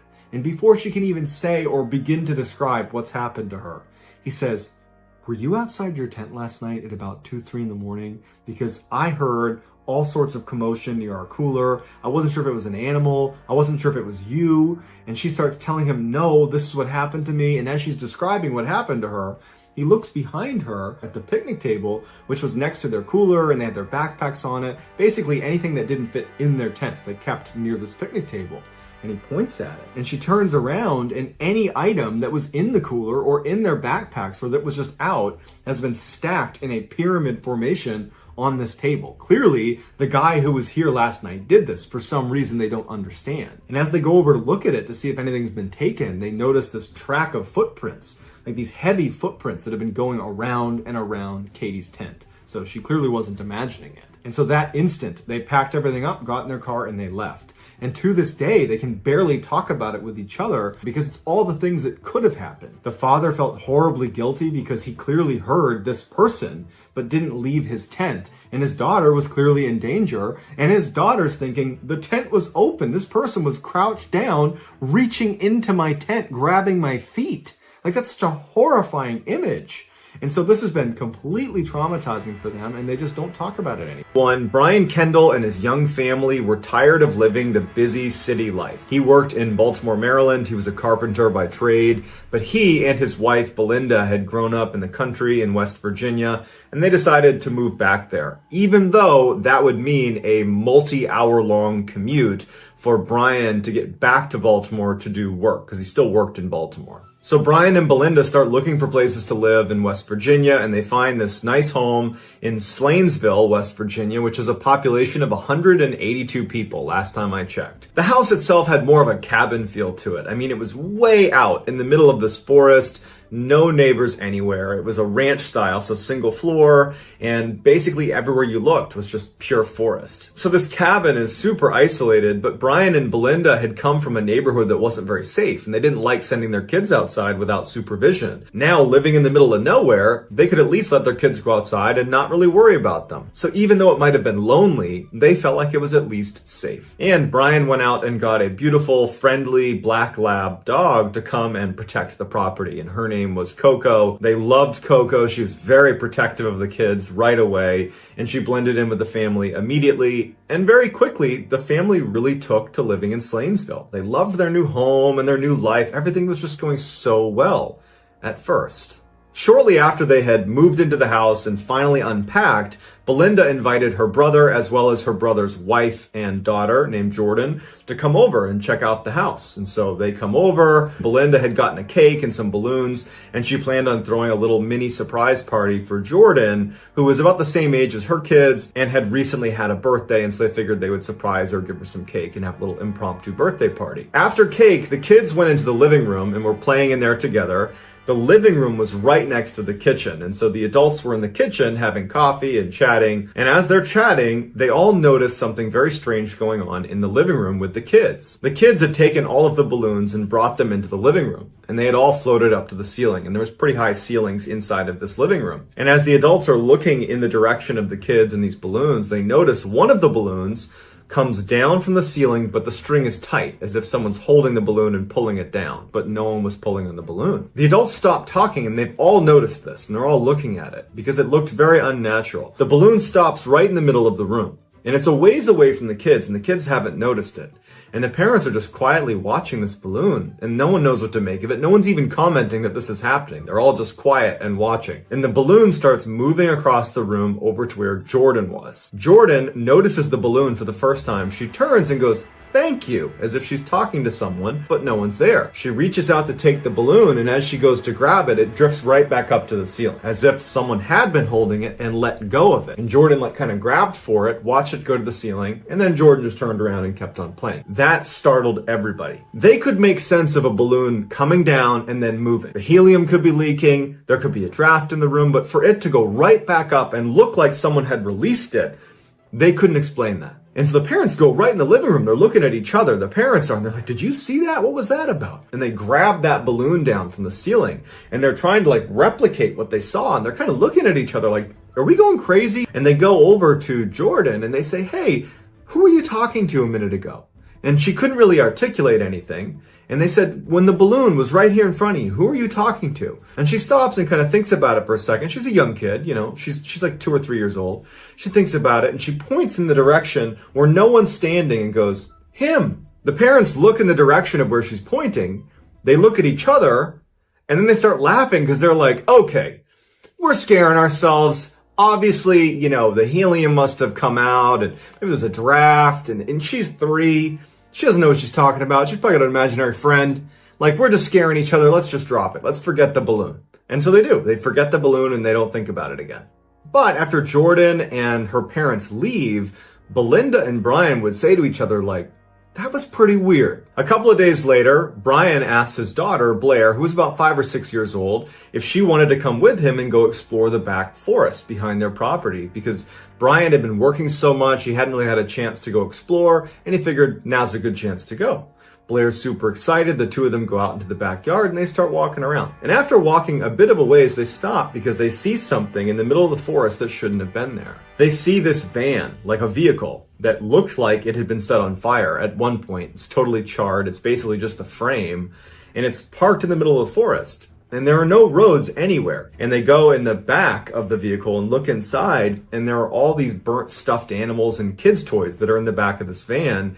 And there is what looks to be the spring of a mattress that must have been caught up in this fire that burned the vehicle. And Brian just had this sinking feeling that something was wrong with this scene. And he said, hey, you know what, Blair, we gotta go. Let's not look at this. We don't know what this is. Let's just go. When they get back to the house, Brian would tell Belinda what he found. How would that van have gotten there? And why was it there? It just didn't make any sense to either of them. Over the first couple of months that they were living in Slanesville, Brian was trying to commute daily to his work in Maryland, but it was taking up hours and hours of his day. He was getting no sleep, and it just didn't make sense. And so even though they only had one car, he started commuting on Monday morning to work and then staying with his mom, who lived in Maryland, and then coming back to Slanesville on Friday night, which would mean that every week, Monday to Friday, Belinda and the kids would be alone in their cabin in the woods in Slanesville with no vehicle. But Belinda had grown up in a very isolated house in the middle of a forest in West Virginia,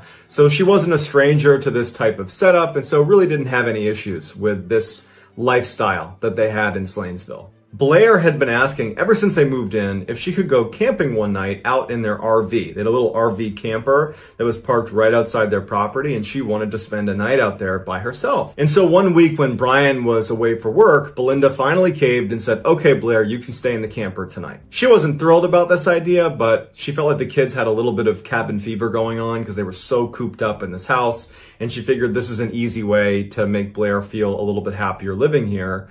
So she told Blair, once you go in there, I want you to lock the door and not open it again. And Coco, their dog, is going to stay with you. Blair was just fine with this setup. And so that night she went out to the camper. She had Coco with her. She had all her warm clothes on. She brought a lantern with her and some books she was going to read. She goes out and her mom tucks her into her bed inside of the RV and gives her a kiss, and then she leaves. In the camper, there was a pull-out bed that she was on that took up the majority of the floor space in the camper. On her right, as she was laying down, was a big window with a blackout curtain that slid across the whole thing, and she kept that curtain shut. At the foot of her bed to the right was the door that led into the camper, and there was a window on that as well, but there was no blind to block it. And so at some point, Blair is tired. She turns off her lantern and she gets under her covers with Coco right next to her, and she goes to sleep.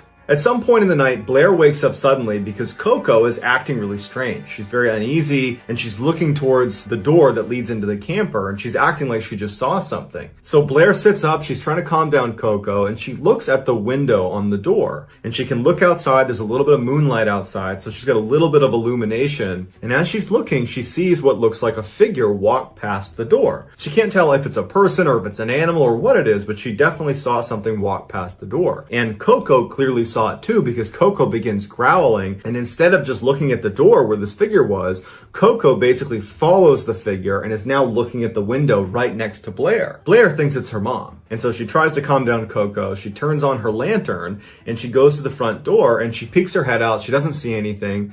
She unlocks it and opens it and pokes her head out. She doesn't see her, and she goes, "Mom?"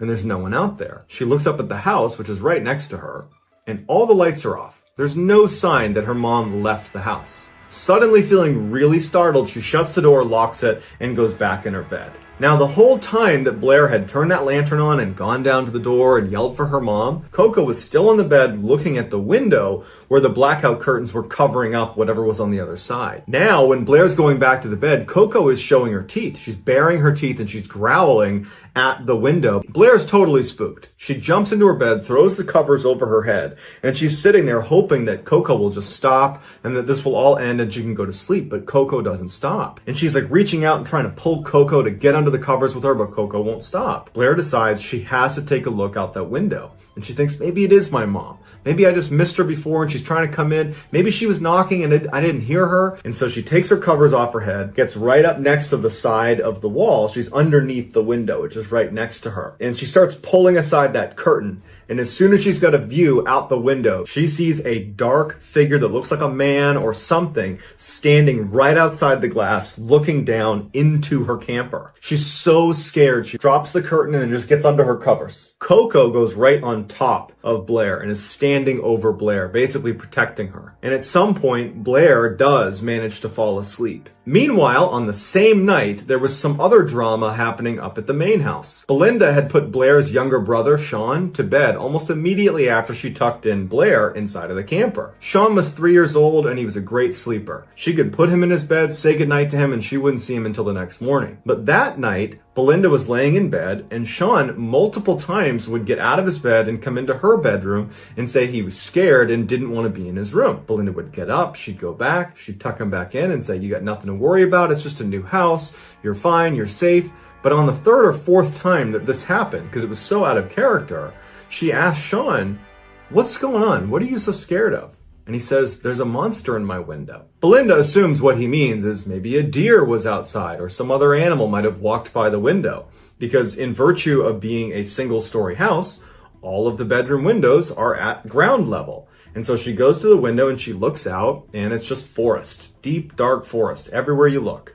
And so she's thinking, okay, maybe a deer walked by the window or a moose or something like that, and that's what he saw. And so she was able to explain to him that, it's just a new house. There's probably some deer that are coming by the window. You got nothing to worry about. And so she was able to finally calm him down, and he would go to sleep. The next morning, Blair is relieved to wake up and have sunlight be coming through that little open window on the front door. She and Coco go into the main house. She sits down for breakfast with her mom and with her brother.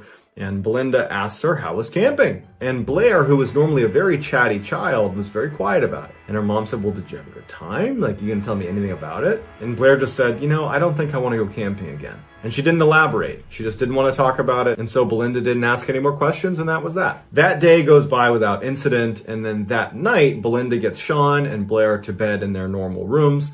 They're asleep. Belinda goes to her bed and she falls asleep. And she starts to have this very strange dream. In her dream, she wakes up and looks at the foot of her bed and she sees a boy she doesn't recognize. And he's signaling her to come with him. And so in her dream, she gets up out of her bed and she follows him out of her room and she goes out to the front yard, and it's daylight outside. And on her front yard are all these clotheslines strung all over the front yard. And there are these white sheets that are hanging from each of these clotheslines, all in different random directions. And she's trying to find this boy, and she can't find him because all the sheets keep getting in her way. She finally stops because she feels something on her toe.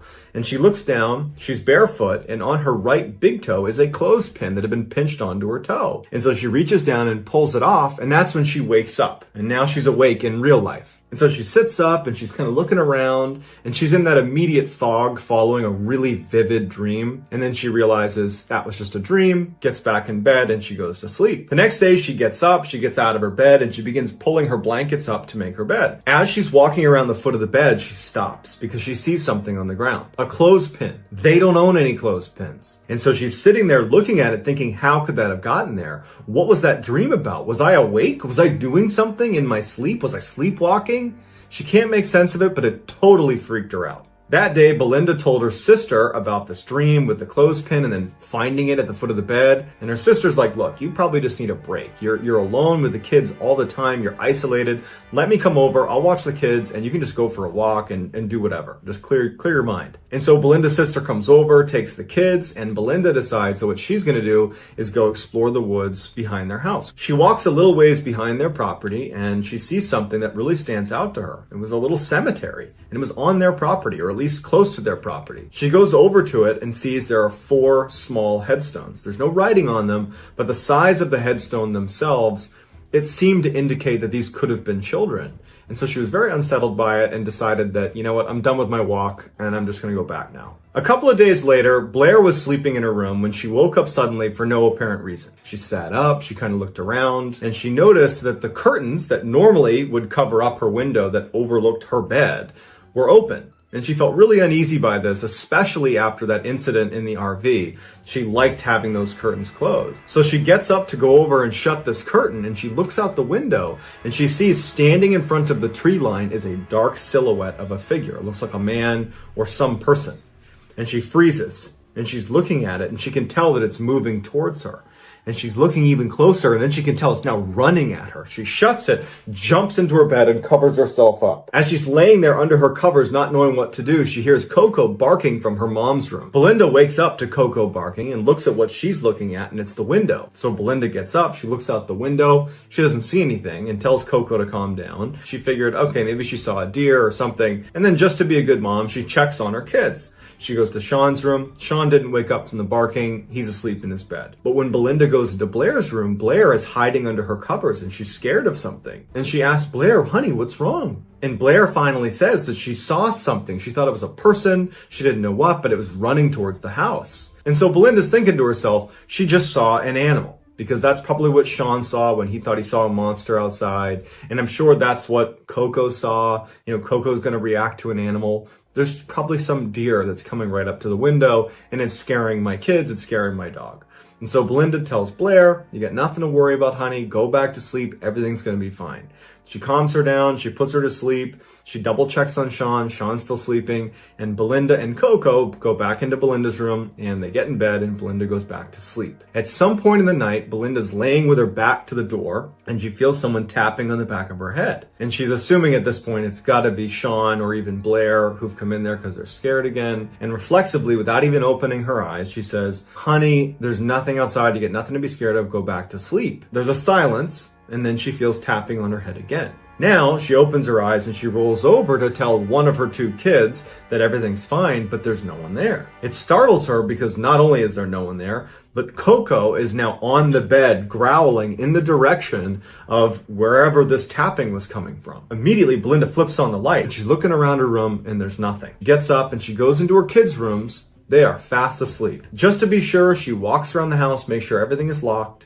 She gets back in her bed and she's sitting there with Coco and she can't help it. She's scared. Between her kids seeing stuff outside, finding that cemetery, the weird clothespin thing going on, now something feeling like it was tapping her, but no one's in the room with her. She's scared. And in fact, she would say in interviews that this was the first time that she even thought about the word haunted in relationship to what was going on at their house. The next day, Belinda just wanted to get away from the house. So she calls her mom and says, hey, can we use your car for the day to go run some errands? Her mom says, absolutely. Her mom drops the car off and Belinda and the kids load up and they head into town. When they left, they put Coco in her outdoor cage, totally locked and secure. So they head out and they go to this gas station in Slanesville and Belinda gets out, she's fueling up her car and another resident of Slanesville pulls up right next to her and she's filling up her car. And the 2 women strike up a conversation. At some point in this discussion, the woman asks Belinda where she lives in Slanesville because she's a longtime resident and she didn't recognize Belinda. Belinda describes where she lives and the woman who's familiar with the area says, well, do you know the story of your property?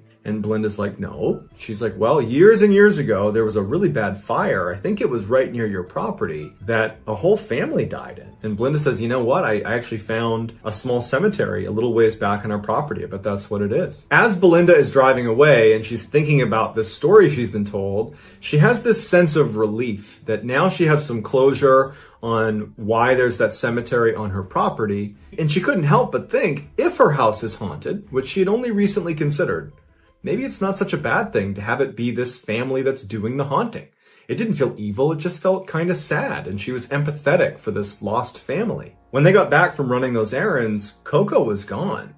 They went to the fence and it hadn't been opened. There was no sign that she'd been able to burrow underneath this fence. There was no way for her to get out unless you opened the gate, and it was locked and shut. And so they didn't know what to make of that, and the only thing they could come up with is someone must have taken Coco. And unfortunately, they would never see Coco again. It was a huge loss for this family.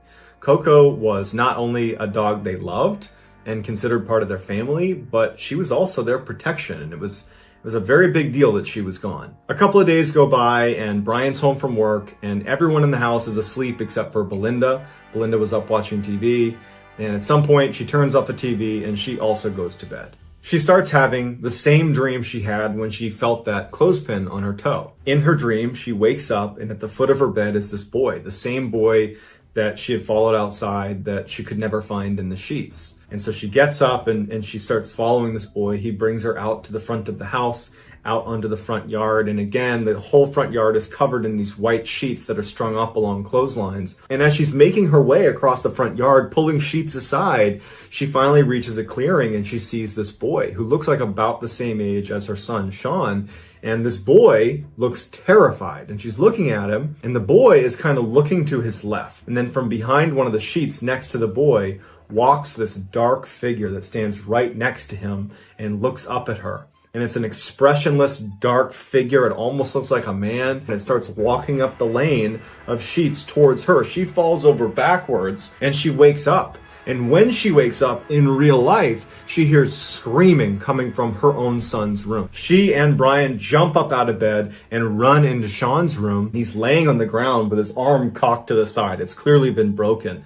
And he's screaming and guarding his arm. And Belinda's over him saying, "What happened? What happened?" And the boy just says, "The monster came in the window." They don't know what to make of this. They're not sure if that means an intruder came in or what, but they have to get him to the hospital. They scoop him up, they grab Blair, and they get in the car and they leave. They get Sean to the hospital, and sure enough, he's got a very bad break in his arm and he needs to stay at the hospital for a couple of days. Now, this happened on a Sunday night, and so Brian had to go back to Maryland the next day for work, so their car was gone. So 3 days later, when it was time to get Sean, Belinda had to borrow her mother's car to go pick him up. So Belinda gets her mother's car and she and Blair drive to the hospital. They pick up Sean. As they're driving back, the car breaks down and they're on the side of the road with flashers on, and Belinda doesn't know what to do. Luckily, a good Samaritan is driving by. Another resident of Slainsville sees them pulled over. She pulls over. It's an older woman and she says, "Hey, can I give you guys a ride?" Belinda's like, "Thank you. Yes, we need a ride." So she, Sean, and Blair load up in the car and they start driving to their house. And so Belinda tells this woman where she lives. "Yep, you take this road, you get up to our house, it's set back in the woods there." And when she realizes where Belinda lives, she looks at Belinda and goes, "You do know the history of your house, right?" And Belinda looks at her and goes, "Yeah, the fire that killed the family, we're aware." She goes, "No, not a fire. The last occupant of your house was rumored to be hurting children on your property. And there was no proof, but some of the local men here decided they were going to take justice into their own hands, and they convinced this guy to go hunting with them. And they brought him out in the woods behind his house, and they ambushed him, and his body's never been found. It's rumored there's a van somewhere in the woods near your house where they put him inside of it, shut the doors, and lit it on fire." Belinda's in shock hearing this, because now, if her house is haunted, which she's believing it is, it's not some nice family that was sadly lost in a fire. It's this horrible man. They finally got back to the house. They said bye to the woman, and Belinda and her kids went inside. And for Belinda, it was like this horrible sense of dread being in the house. It just felt evil. And she realized that she couldn't stay there anymore. So she picks up the phone, she calls Brian, and she says, "I cannot stay here another night. I have to go." And so Brian says, okay. He drives back from Maryland. They pack some bags, they get in his car, and they all leave for Brian's mom's house. And that was it. They never stayed another night at that house. They only went back a couple times to pack up their stuff, put it in moving trucks, and they left. So I'd love to get your feedback on this story. Do you think that the house was indeed haunted? Or do you think there's some other explanation? In 2006, Dave Murphy had just become a police officer in Salt Lake City, Utah. His first role was as a protective service officer, which meant he'd be in charge of physical security at a number of the county facilities. Dave's first facility was the Capital City Theater, which is a landmark inside of Salt Lake City. It's been around since the early 1900s. It's this beautiful, grand theater. So in early August, Dave reports to the Capital City Theater for his first day on the job, and he meets his partner, an officer by the name of Morgan Matthews. He gets there on this first day, and right away, Dave would say that Morgan was just strictly business. The first place that Morgan takes Dave is the control room, which sits on the first floor of the theater. The theater had 3 floors, and then it also had a basement as well. So the control room was on that first floor. Inside of the control room were all of the security monitors, because there was all these cameras set up inside of the theater. The cameras weren't great though. You pretty much could only tell what was in frame if there was a light on, and most of the time at night especially, lights were off. Once they were done looking at the control room, Morgan says to Dave, now we're going to go do our rounds. This is something we do every time you get to the theater. You do a security round and make sure everything's locked, all the lights are off. Before you come back to the control room, you'll do that at the beginning of your shift and at the end of your shift. Morgan brings Dave downstairs, and it's the first time Dave is seeing the basement, and he's shocked by how big it is. It is this massive hallway that stretches way down. In the middle of the hall is a piano that's just sitting out in the middle, and the lighting's not good down there. This is a very old theater. Everything in the building was pretty old. And Dave remembers thinking that he was immediately creeped out by this scene, this long hallway with all these doors and this piano right in the middle of the hallway. And he's thinking to himself, I don't want to spend much time down here. This is so creepy. But they go down the hall, they check all the doors, they make their way up to the main floor, the second floor, the third floor, everything gets checked. And so after they do this security round, Dave and Morgan go back to the control room, and Dave is anticipating getting to know Morgan a little bit. This is their first night. They're going to be working together a lot. And Dave would say that Morgan just seemed really cold and just did not want to talk to Dave very much. And as soon as their shift was almost over, Morgan was very eager to just knock out the security rounds and just get out of that building. At the end of that night, Dave remembers thinking that there's just something off about Morgan's behavior. It seemed like Morgan really didn't like being in the theater. And it would turn out that he was onto something, because Morgan didn't like being in that building. But it would take him a while to share with Dave why. Over the next couple of days, Morgan and Dave would do their security rounds together because Dave's in training, Morgan's teaching him. But on August 9th, which is 2 days after Dave's first day on the job, Morgan was confident that Dave knew how to secure the whole building. And so at the end of the night, he tells Dave, why don't you do the security rounds yourself? Dave feels very confident that he knows how to do it. He goes down into the basement, makes sure all the doors are shut and locked, that the lights are off. Finishes the basement, goes up to the first floor where the control room is and checks all the rooms on that floor. He goes into the main auditorium space. He's checking all the different nooks and crannies to make sure there's nobody hiding in there. He goes up to the second floor. He checks all the different rooms up there and the balcony. Makes his way up to the third floor where there's all the offices of staff that work at the theater. At the end of the search, the last room he would check was the rehearsal room. And it was the only room where there was no door to it. So you'd poke your head in, kind of look around, make sure no one was in there, and then you would leave, and that's the end of your check. So Dave gets to the rehearsal room, he flips the light on, and he looks inside, doesn't see anybody, is satisfied that no one's in there, turns the light off, and as he's about to turn back into the hallway, he hears a door slam with tremendous force right across the hallway from where he was, and it was the bathroom door. And his first reaction is someone just ran out of the bathroom. Someone who had snuck into the building must have run out of the bathroom, and they're making a break for it to get out of the theater before I catch them. And so he instinctively picks up his radio and he calls to Morgan and says, someone's on the third floor. But when Morgan looks at the camera, he doesn't see anybody. At this point, Dave's drawn his weapon, and he's looking down the hall. He doesn't see anybody. And as he's waiting for Morgan to come upstairs to back him up so they can go look for this person that's just ran down the hall, he realizes 2 things. One, just because he heard the door slam doesn't mean they left and slammed it. They could be in the bathroom. And so he's thinking to himself, someone could be in the bathroom right now. Maybe that's why we didn't see him on the camera. And then the second thing he thought of is that door, the bathroom door, can't slam. It's got this huge hydraulic hinge to it. It can't slam. So his gun is drawn and he's aiming it at the bathroom door right as Morgan comes up on his right. Morgan draws his pistol. He's got it on the door as well. And they make entry into the bathroom. They clear all the different spaces in the bathroom and no one's in there. And there's no way to get out of there. Morgan and Dave are like, okay, well, they must not have come in here. They must have run out of the bathroom. They're somewhere in the theater. And so they decide they're going to search the entire building and find this person that clearly was just in the bathroom, and that's how they slammed the door. We're not going to worry about how they slammed the door with the hydraulic hinge. We just know it was slammed somehow. So they leave the bathroom, guns still drawn, and they start making their way down the hall. They're checking all the doors, everything is locked. When they start making their way downstairs to the second floor, Dave recognizes through the door, because there's a door leading onto the second floor, he can see that the lights are on, and he had turned them off. And so as they're walking down the stairs, he says to Morgan, "Hey, did you turn the lights on the second floor?" And Morgan's like, "No." And so they think that whoever was here, whoever was in the bathroom is on the second floor. They must have turned the lights on. They go into the second floor, and not only are the lights on, but all the doors on the second floor had been opened. They search the entire second floor. They search every single room. No one's on the second floor. They turn off the lights, they shut all the doors, everything's locked. When they went down to the first floor, everything was the way it should have been, locked, lights off, nothing down there. And they go down to the basement, and even though it was creepy being down there because they've now searched the whole building and they're anticipating coming in contact with whoever is here, assuming they haven't left the building yet, and there's no one down there. They decided to review the footage from the third floor to see if they could pick up someone running in the hall around the time that that door slammed, but the camera was not trained on the bathroom door. So you just have this view down the hall. You can't see the bathroom specifically, not to mention the hallway is dark and the cameras are terrible without light. And so all they're able to see is the light go on in the rehearsal room while Dave is doing his last check in there.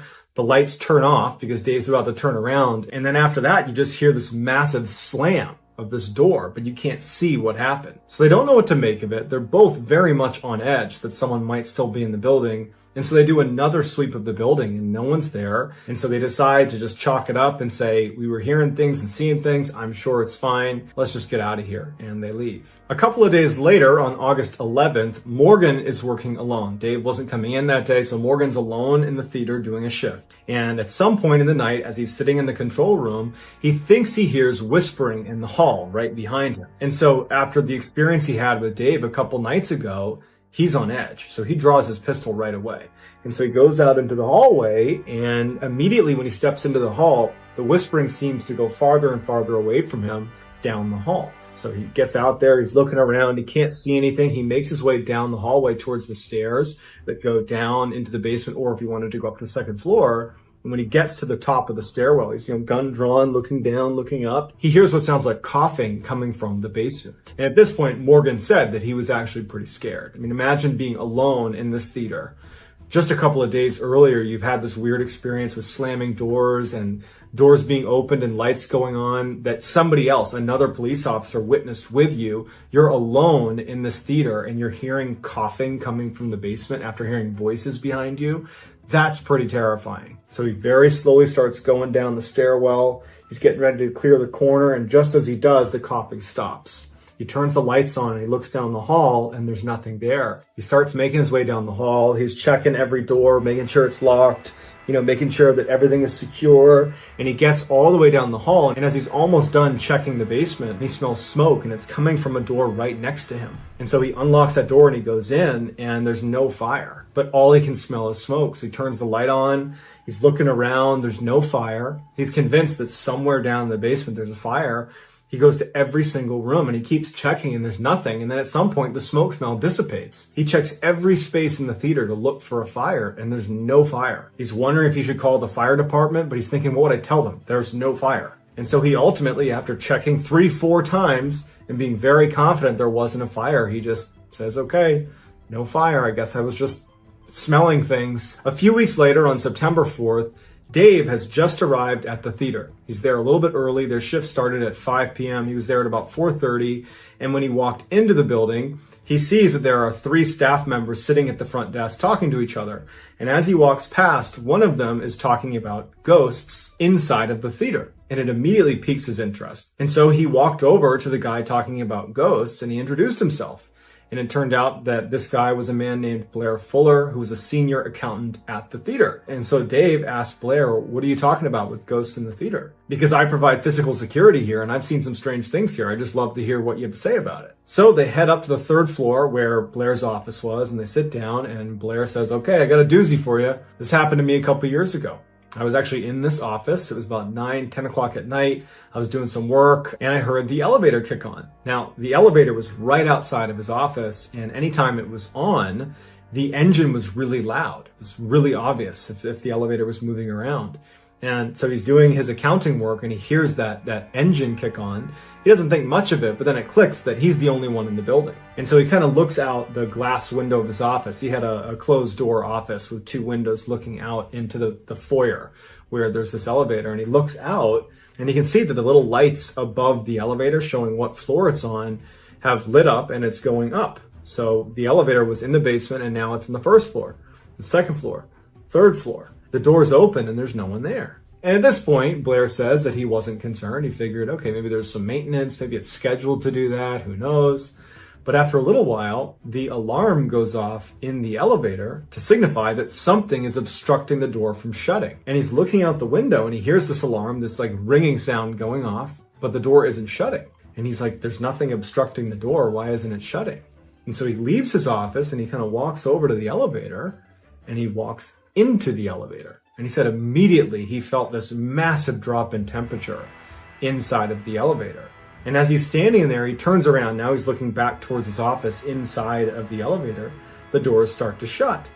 And for whatever reason, he said, I didn't get off. I just decided I'm going to ride this elevator. The basement button lights up as if someone had pressed basement and they start going down. And he's sitting there thinking, what in the world is going on? It was just on an alarm because the door wasn't shutting. And then miraculously, when I go inside of it, it suddenly works again and it's going to the basement. So he goes to the basement, the door opens, there's no one there.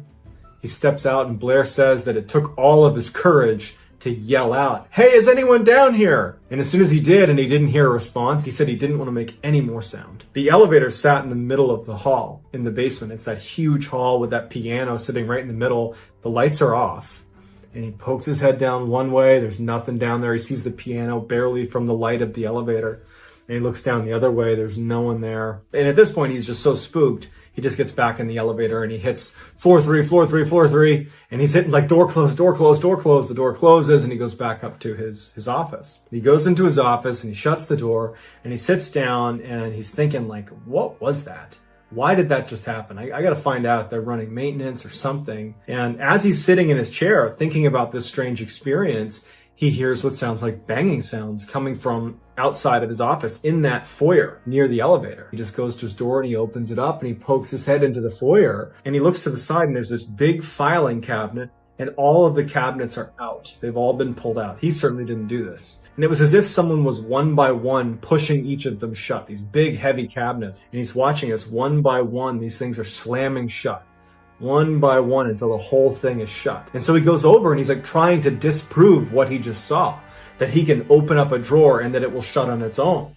But none of them shut on their own. You have to shut it. Something has to shut it for it to shut. And so he packed up for the day and left and did not work another night shift at the theater. Later that night, Dave would share Blair's story with Morgan. He wasn't really sure how Morgan was going to react, but Morgan actually would open up and he would say, before you started working here, I always felt like I was being watched when I was here. And then we had that experience, obviously, where the lights are coming on and you heard that banging from that bathroom door. And then just a few days ago, I heard voices coming from the hall and I heard someone coughing in the basement and I smelled smoke and there was no one there. And so they start going back and forth, exchanging stories of just how uncomfortable this place made them feel. And so they're wondering what they should do about this. And Dave has this idea. He's like, my best friend, I'll invite him to come over here one night and we'll tell him that we're giving him a tour of the building and we'll just see what he says. We'll see if he reacts to anything here. Who knows? Maybe something strange will happen and then we'll have another person validate it. Morgan thinks that's a good idea, and so Dave reaches out to his best friend, Greg. Greg would say that he was a little bit surprised to be getting this offer to come take a tour of the theater, but he was interested, and since Dave was asking, he figured he would oblige him. And so Greg agrees to come to the theater and take a tour. So the next day, Dave and Morgan are at the theater and Greg shows up. And so they start this tour. They go in the main auditorium. They're looking around and they make their way into the basement. Morgan turns on the light and Morgan and Dave instantly see a little ways down the hall on the left, one of the doors has been opened. And so Dave and Morgan push Greg out of the way. They draw their pistols and they're aimed at the open door. And so Greg just stays behind them as Morgan and Dave make their way down to this open door. And when they get right outside the door and they're about to push it open to go inside, the door slams shut right in front of Greg and Dave and Morgan. And they all are looking at each other like, what's going on? But before they can do anything, the door handle starts rattling really aggressively. After the rattling stops, Dave and Morgan look at each other and they nod their head like, we got to go in there. Greg is scared about being out in the hall alone, and so he just follows them in. And so the three of them go into this room. Dave and Morgan are, pistols drawn. It's a small room. There's no one in there. Light switch on, no one in there. Greg suddenly gasps and he points to the corner and he says, someone's sitting in the corner. And Dave and Morgan immediately train their guns on what's in the corner, but no one's there. And Greg's like, I just saw someone sitting in the corner. It looked like he had a hood on, he had like a sweatshirt on, I don't know, but he was right there. And so Dave and Morgan, they're freaked out because they brought Greg here on some level to disprove the strangeness. And now the three of them have seen a door slam that shouldn't have been open in the first place. Greg's claiming to have seen a figure sitting in the corner. This scared the crap out of all three of them. They quickly left, locked, shut off the lights, went upstairs. Greg's like, I'm out of here. Greg leaves. And Dave and Morgan are like, now what? So at this point, all the strangeness that was happening in the theater was getting reported, but it was being reported in a way that Dave and Morgan didn't seem like they were referencing something haunted, but rather someone was breaking in. Ultimately, the county installed new cameras inside of the theater. These updated cameras had infrared technology, which allowed them to see better when the lights were off. They were hoping that this would allow them to catch whoever was breaking in practically every time Dave and Morgan are on shift. So on the day that it was installed, September 15th, Morgan is working there alone. And he's sitting in the control room looking at the different cameras, and he's kind of playing around with the different screens and seeing what each of the cameras can do. And at some point, something catches his eye in one of the screens. In the main auditorium, it appeared like someone might be sitting in one of the seats, but the camera was zoomed back enough that he couldn't get a clear picture. And he didn't know what was normal in any of these cameras because this is the first time he's looking at any of these screens. And so he's looking at the camera really closely and he thinks he sees someone, he can't really tell, that has a hood on or a shroud on that's just sitting in the middle of the theater. And it starts turning its head like this. And he can see clear as day a set of eyes. And before Morgan has a chance to do it, it just starts raising into the ceiling and disappears. Morgan didn't even check to see what it was. He was done. He literally quit that day. That was his last day at the theater. A couple of weeks after Morgan has quit and Dave is working alone at the theater, he's in the control room, and all of a sudden he hears a piano playing. And there's only one piano in the entire theater, and it's sitting in the basement. It's his job to protect this place, so he knows he has to go down and check because it could be some hooligan in the building somewhere. So he leaves the control room, and as he starts walking over to the stairs with his gun drawn, the music is getting louder and louder. The piano is getting louder and louder and louder. He makes his way down the steps, and as he's about to turn the corner, he hears the guard that protects the keys on the piano slam shut, and the piano stops. Then he turns around the corner and he looks, and there's no one down there. He flips on the light. No one's in the hall. He knows he's not going to find anyone down here. It's this entity that's causing all this mayhem inside of the theater. Dave's seen enough. He's done. He is done with this theater, and he goes right back upstairs. He goes in the control room, locks it, stays there till the end of his shift, and then he is out. And the next day, he goes to his sergeant and he says, "You can't ever put me back inside that theater or I will quit." And so sure enough, he was transferred. Over the next 2 months, they didn't have anyone who could do full-time security at the theater. So different random officers would be there for a couple hours, a couple of days a week, until November 26th. They found another officer, a veteran police officer named Josh Thomas, who was going to be working at the theater full-time. On November 26th, the first night that Josh Thomas was going to be there, he didn't have anyone to turn over with, so he was just alone at the theater. And it just so happens that Dave is in a patrol car near the theater. And when at some point in the night, Josh comes over the radio and says, "Hey, I need backup right now. Someone has broken into the theater." Dave knows that it's probably not someone breaking in. He knows what's going on inside that theater. He was the closest to it. And even though he did not want to go, he felt like it was his responsibility to go to that theater and be Josh's backup. And if it was what Dave thought it would be, this entity in the theater, that he would be able to explain to him what he had seen before he ultimately decided never to go back. And when Dave gets to the theater, there's this back door that they would go into, and he sees Josh is standing just outside the theater. And Dave would say that Josh's eyes were, like saucers. He looked terrified. And so Dave has an inkling of what's going on, and he goes over to Josh and he's like, "What's going on? Is someone still in there?" He said that he had been doing security rounds, and he had heard what sounded like voices when he was in the basement, and he didn't think much of it. He checked all the rooms, everything was shut. And when he made his way up to the third floor, he saw that the elevator had kicked on. It was in the basement, and suddenly the light was on and it was whirring up to the third floor. And when the elevator opened up, there was no one there. And he's standing there looking at it, and he looks inside, there's no one there, and then the alarm goes off. That's when he called in for backup. Dave says, look, let's just go search the building, we'll do it together. They clear the whole theater, no one's there. And before Dave leaves, they go into the main auditorium where the stage is, and they're just standing on the stage chatting with each other. And Dave, his back is to where the audience would be. And Josh is facing Dave, facing towards the seats. Josh just suddenly stopped. Mid-sentence, he's just frozen and looking just beyond Dave's shoulder. And Dave goes, what? And Josh goes, there's something behind you. Dave slowly turns around, and as soon as he does, he can tell immediately what Josh is looking at. Standing in the very back of the theater away from them is a man standing in the corner with its hands by its sides. Its back is to them, and it's looking down with a hood over its head. Dave turns his whole body around to look at this thing right as this thing turns around real quick and looks directly at them. It has these deep, dark, sunken eyes, and its face looks like it had been very badly burned, like it was black and charred. And it's looking at them before it just turns and runs out the back of the theater. Josh believed that that was an intruder. Dave was fairly certain that that was just another example of this entity that haunts the theater. But they would search the building and they could never find that cloaked figure again. And that was when Dave sat Josh down in the control room and he filled him in on why Morgan had quit and why he ultimately had quit. And he also told him the story from Blair. So Josh is like, great, I'm glad I work here now. This was the last time that Dave would go to the theater. But Dave would do some additional digging on the history of the theater. It would turn out that in the 40s, there was this horrible fire, and a man had been trapped in the basement when the fire had erupted, and he had died inside of the theater. And so Dave would share this information with Morgan and with Josh, and the three of them all believed that what they were witnessing was the ghost of that man who died in that fire. So I'd love to get your reaction to this. Was this a ghost or was this something else? I will get back to all of the early commenters. So get your comments in there, give me your theories, and I'll get back to all of the early commenters. If you enjoyed this story and you haven't already done this, please place the like button's feet in cement and then throw them into the ocean.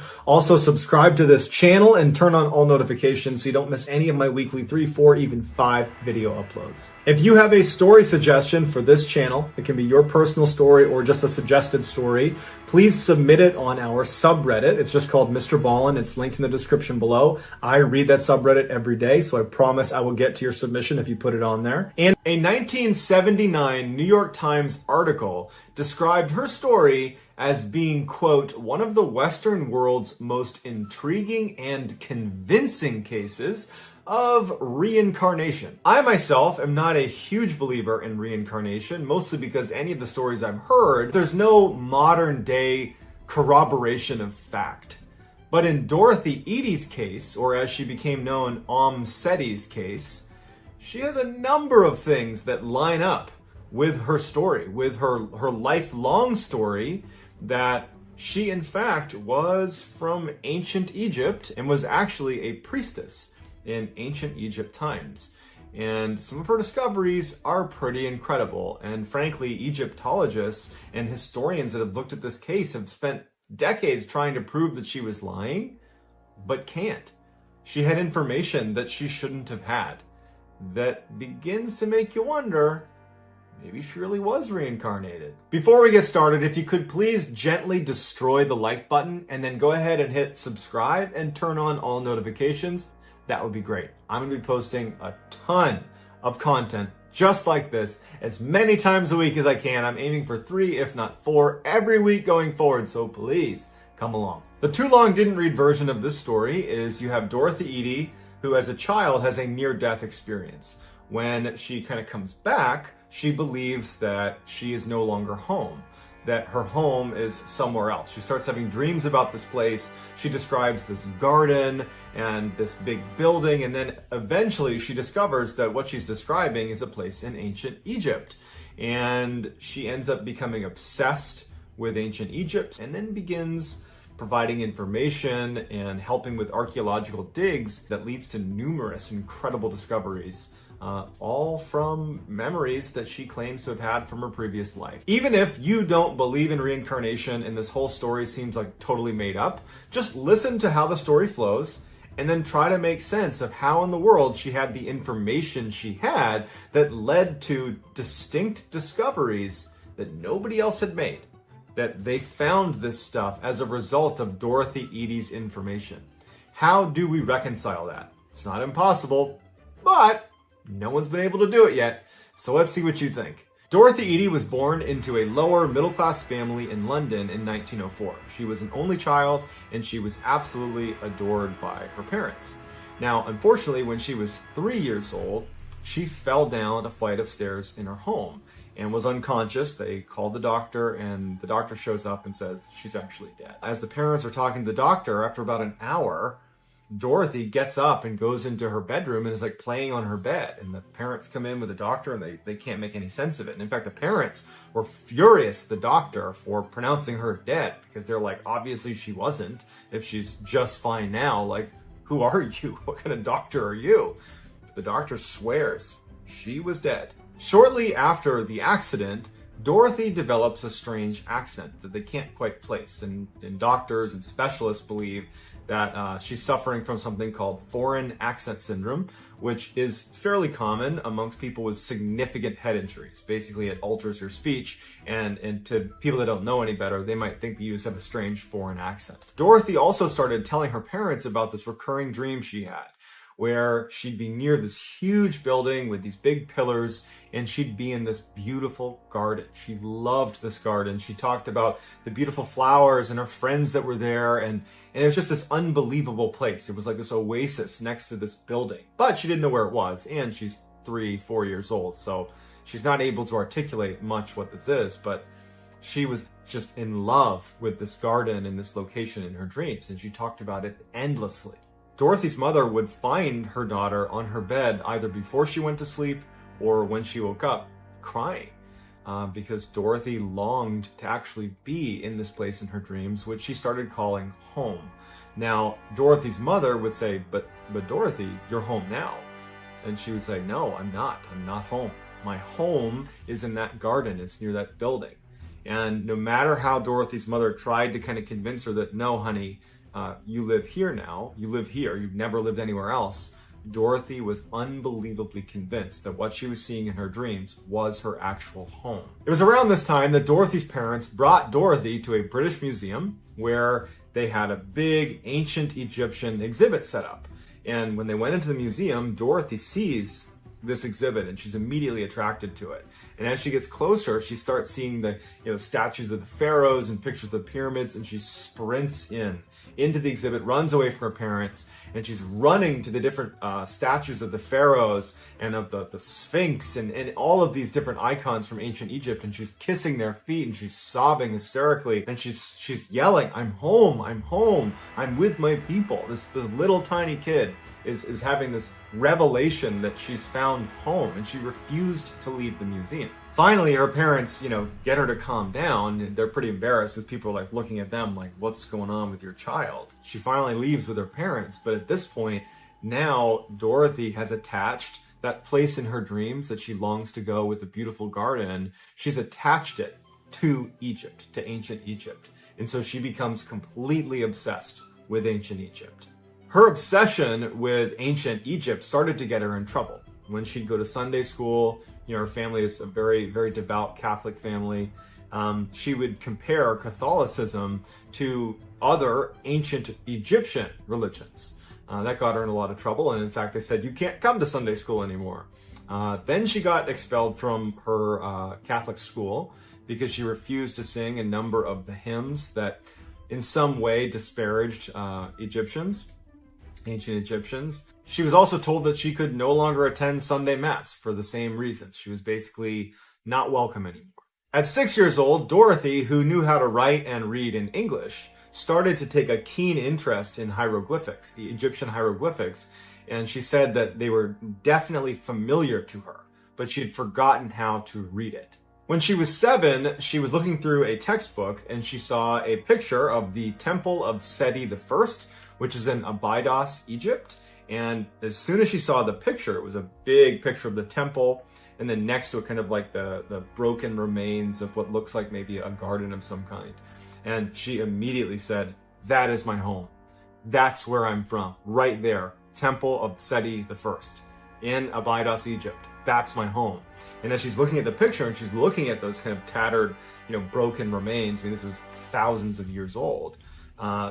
She's looking at the area next to this big temple in the picture.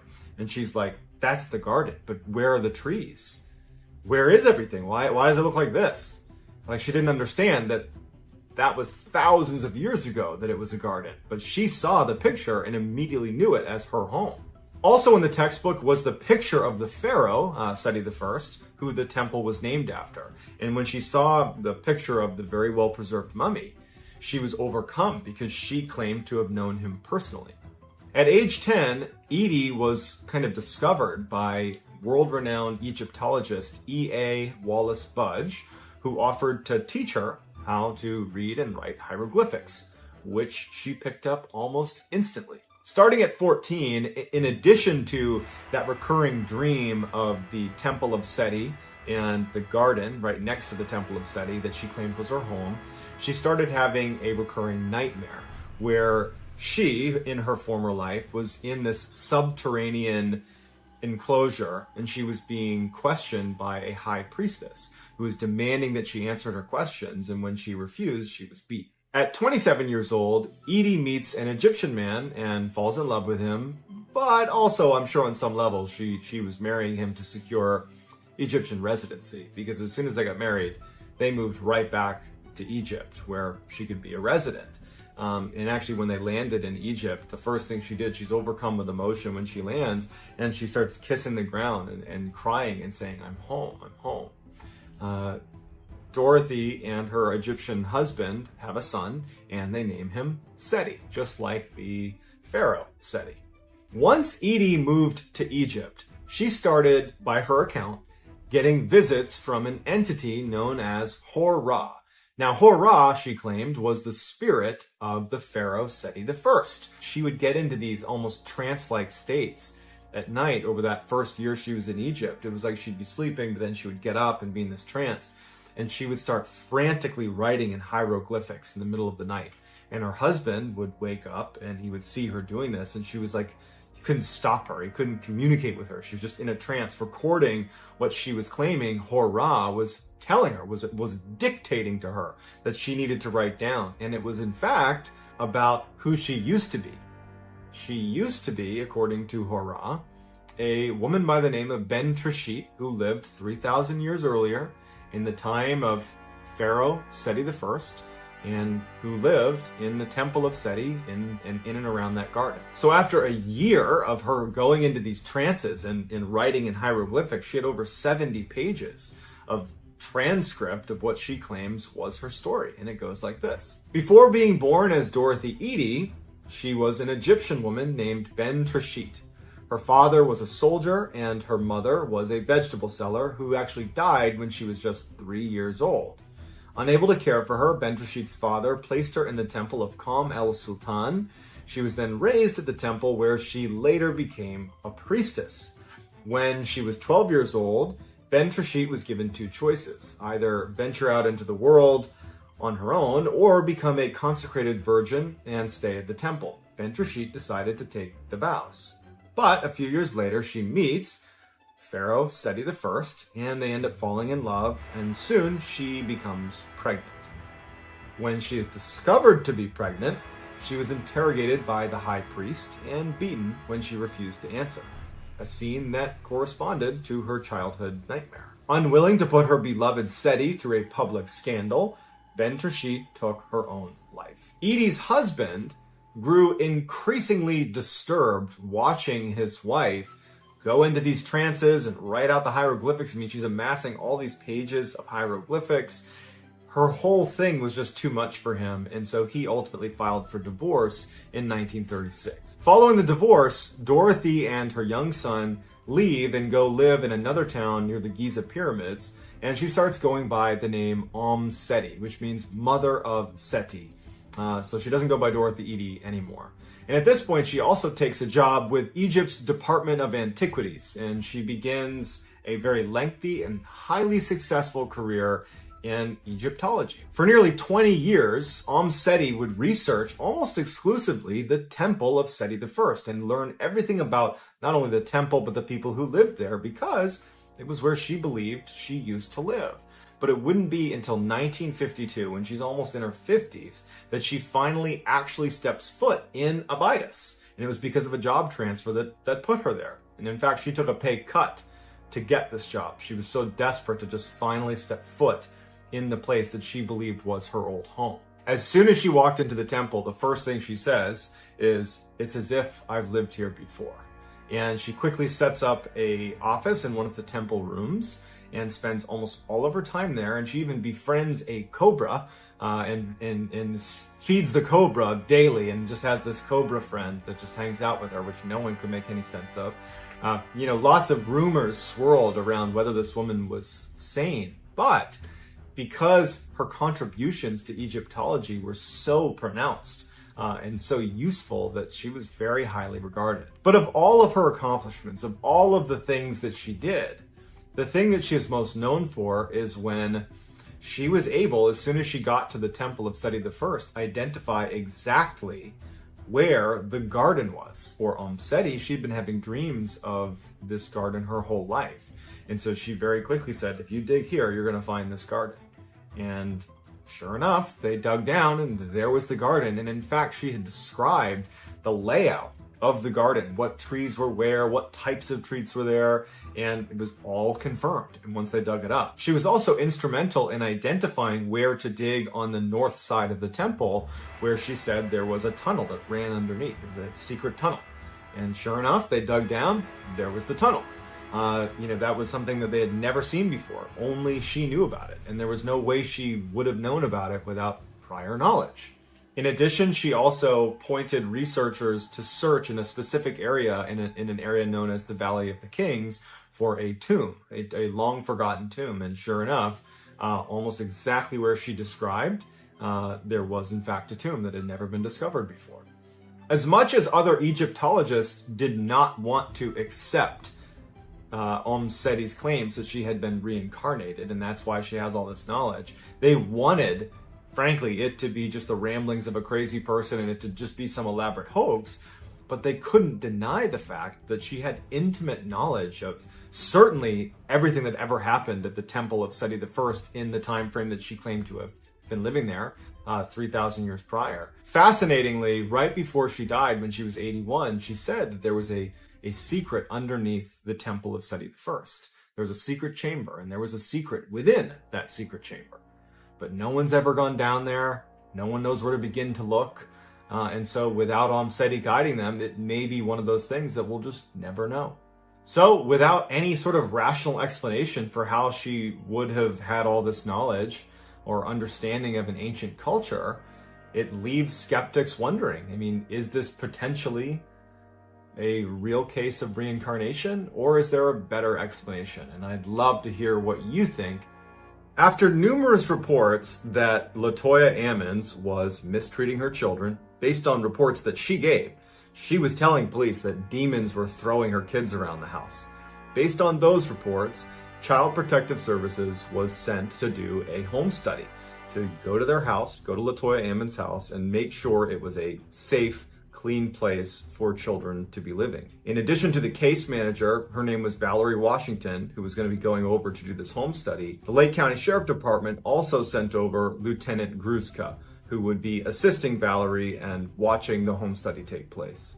When Gruszka arrives at the house, he is met with Valerie Washington, also Latoya Ammons, the mother, and her two sons, Andrew, who's 9, and Amante, who's 7, as well as Latoya's mother, so the boy's grandmother. Her name was Rosa. Washington, the case manager, pulls Gruszka aside out of earshot of Latoya and her family, and she starts telling Gruszka about what happened at the hospital 8 days earlier, because she, the case manager, had already begun investigating Latoya Ammons and that whole situation with her kids. 8 days earlier, Washington was at the hospital, sitting in a waiting room.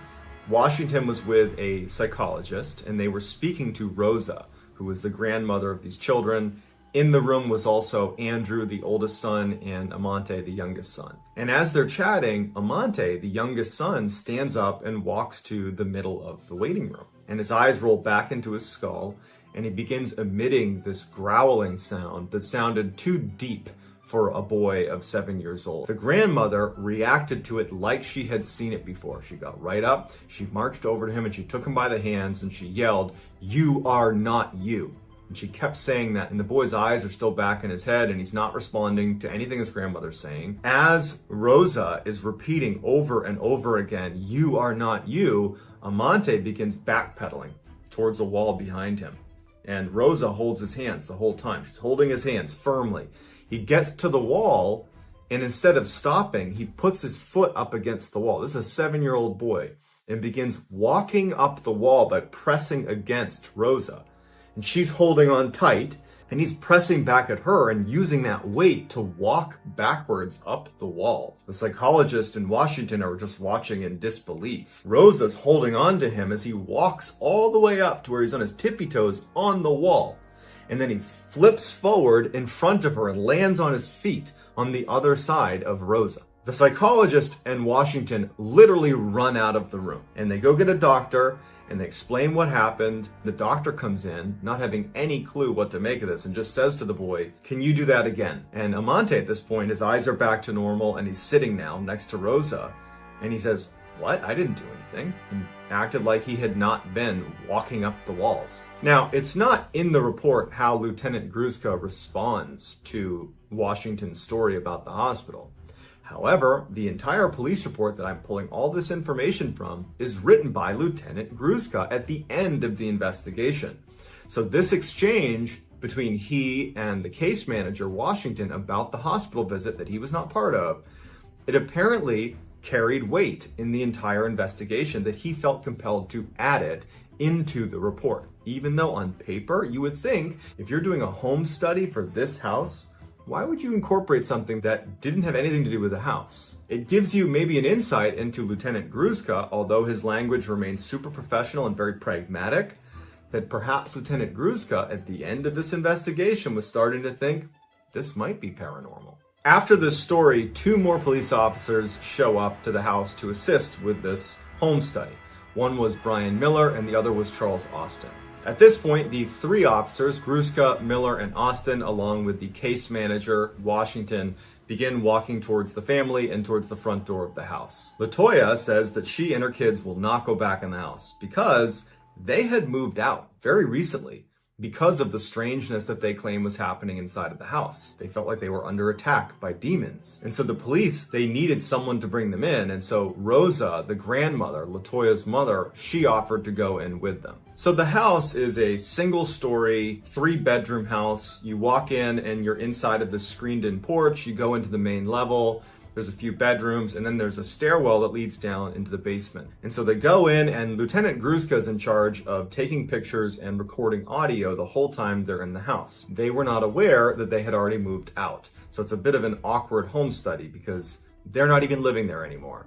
But either way, they're going to do their job. They're walking around, taking pictures of each of the bedrooms. There's 3 bedrooms, there's a kitchen, basic stuff upstairs. And then they go downstairs to the basement. Now, the basement was where LaToya and her family claimed the majority of the paranormal activity was taking place. The steps leading down to the basement were wood.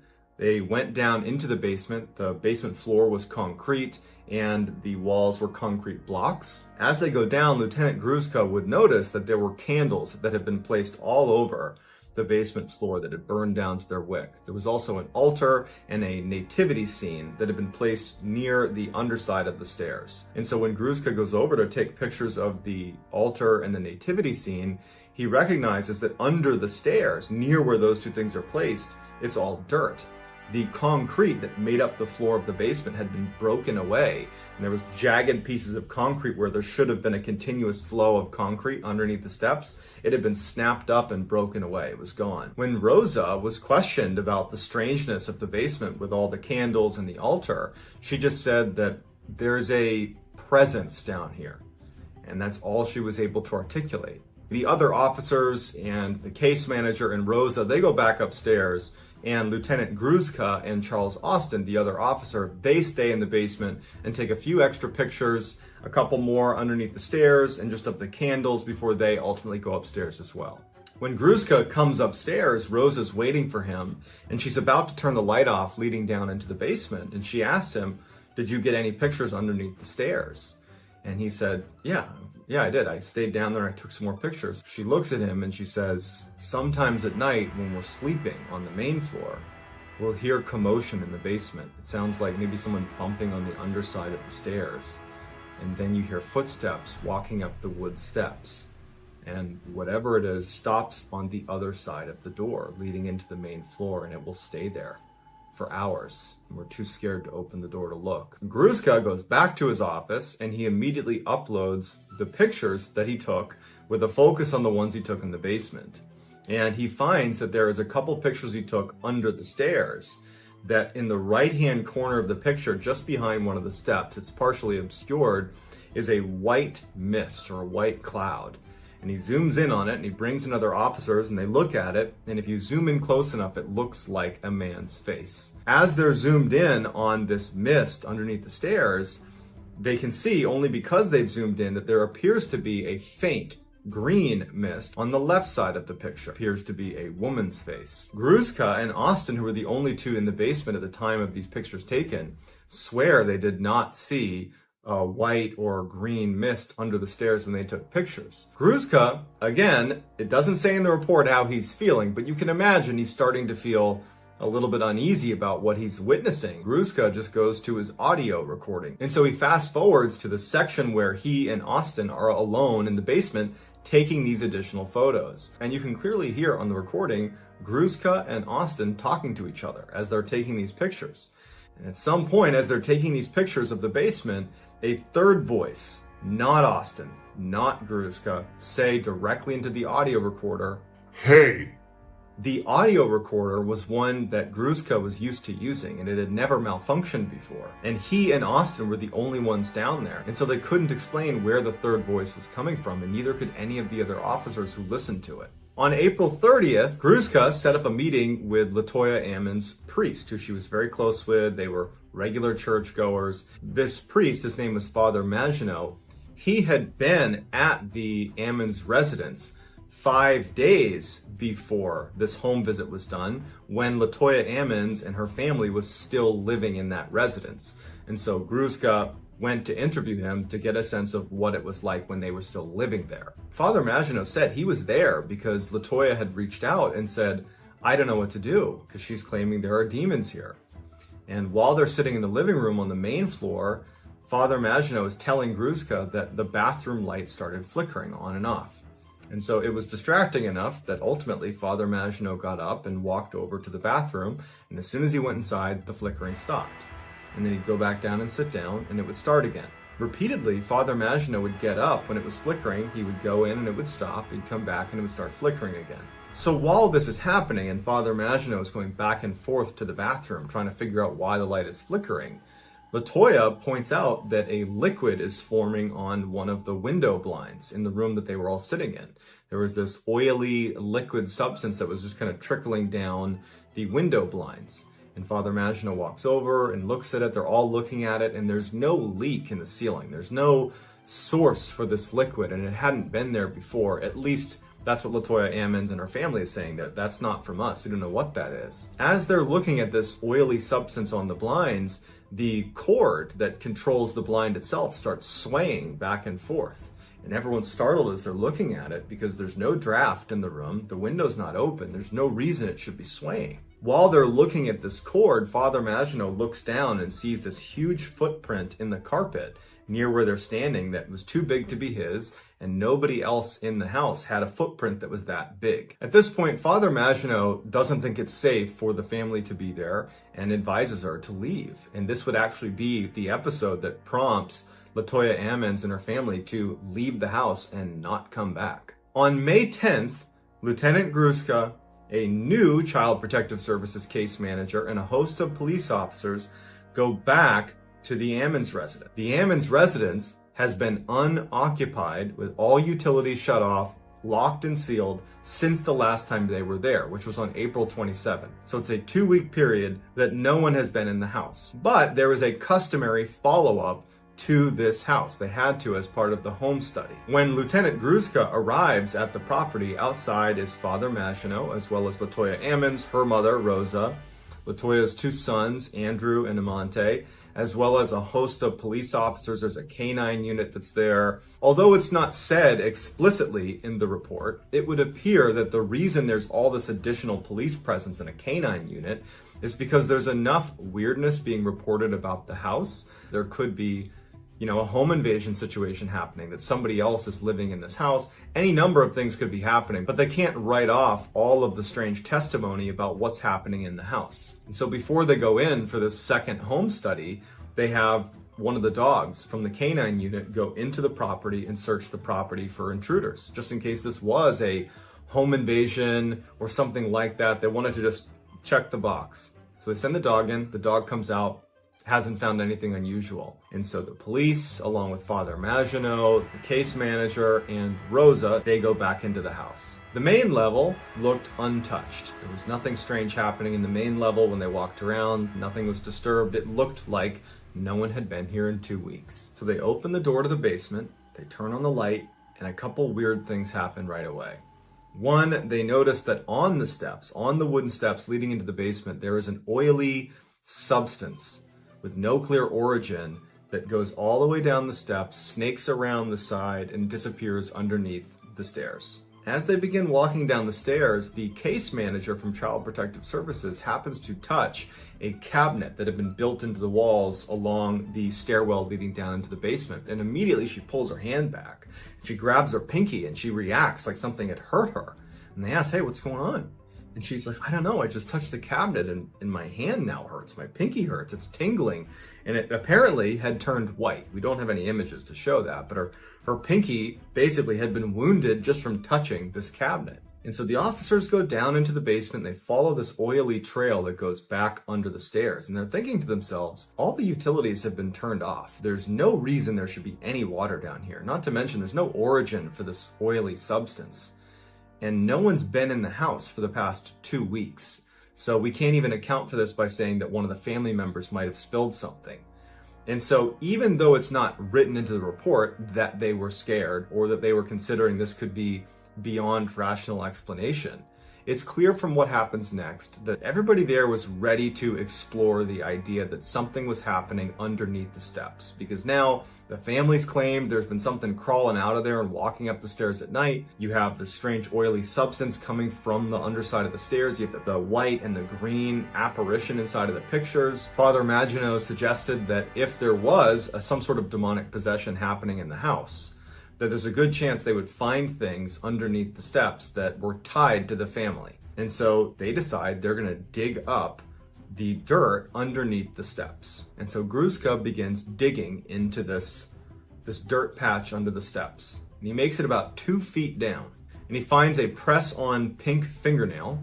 He also finds women's underwear. And as he keeps digging, he finds a political pin, like for your t-shirt. He also finds the lid to one of the cooking pots from upstairs. He continues to dig and he finds some trash and miscellaneous papers. And it dawns on the group that someone or something is leaving the basement, going into the main section of the house, taking things from the family, going back downstairs,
going underneath the steps and burying them, and probably has been for some time.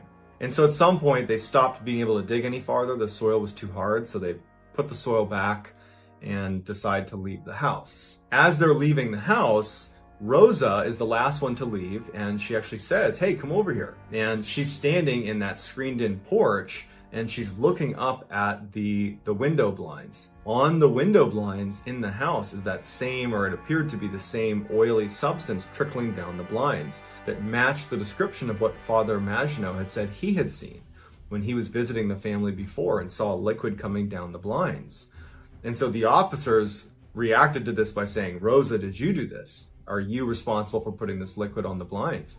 And she said no. There was no clear source for this liquid. There was no leak. There was nothing. And so Lieutenant Gruszka wipes the liquid off of the blinds and tells everyone to leave the house. For 25 minutes, they waited. And then they went back inside to see if there was going to be liquid there, and there was. And Father Maginot would say that after that first time he was there and he saw the liquid dripping down, he did some research. And it's very common over the history of time that if there's any sort of demonic possession in a house, that liquids will ooze from different areas in the house. And it's this oily substance that matches the description of what they just saw. At this point, Lieutenant Gruszka and the police tell everyone to vacate the premise. They lock it up and they leave. And that is the end of the police report. Although not included in this police report, where I pulled all of the story from, Charles Austin, who was the other officer who was in the basement with Lieutenant Gruszka when they were taking pictures underneath the steps and they heard that voice on the recorder. Well, Charles Austin actually worked for another police department, the Hammond Police Department, and he took some pictures of the outside of this house during the time that no one was staying at the house. And one of the official police pictures shows a shadowy figure standing in the screened-in porch of this house right near where that liquid was dripping down the blinds. In 2014, Zach Bagans, who's a popular paranormal investigator, he hosts the show Ghost Adventures, he purchased the Demon House and filmed a documentary that he called The Demon House, and you can check that out for yourself, and he demolished the house in 2016. So I'd love to get your opinion on this story, because I told it based on information that was available in official police documentation. Now, that doesn't mean that it was paranormal, that this house was haunted, that there were demons there, but it at least makes you wonder what was really happening in that house. If you enjoyed this story, then please, if you would, kindly take the like button out for a nice seafood dinner and then never call it again, and then subscribe to my channel and turn on all notifications so you don't miss any of my weekly 3 to 4, even 5 video uploads that sound an awful lot like what you just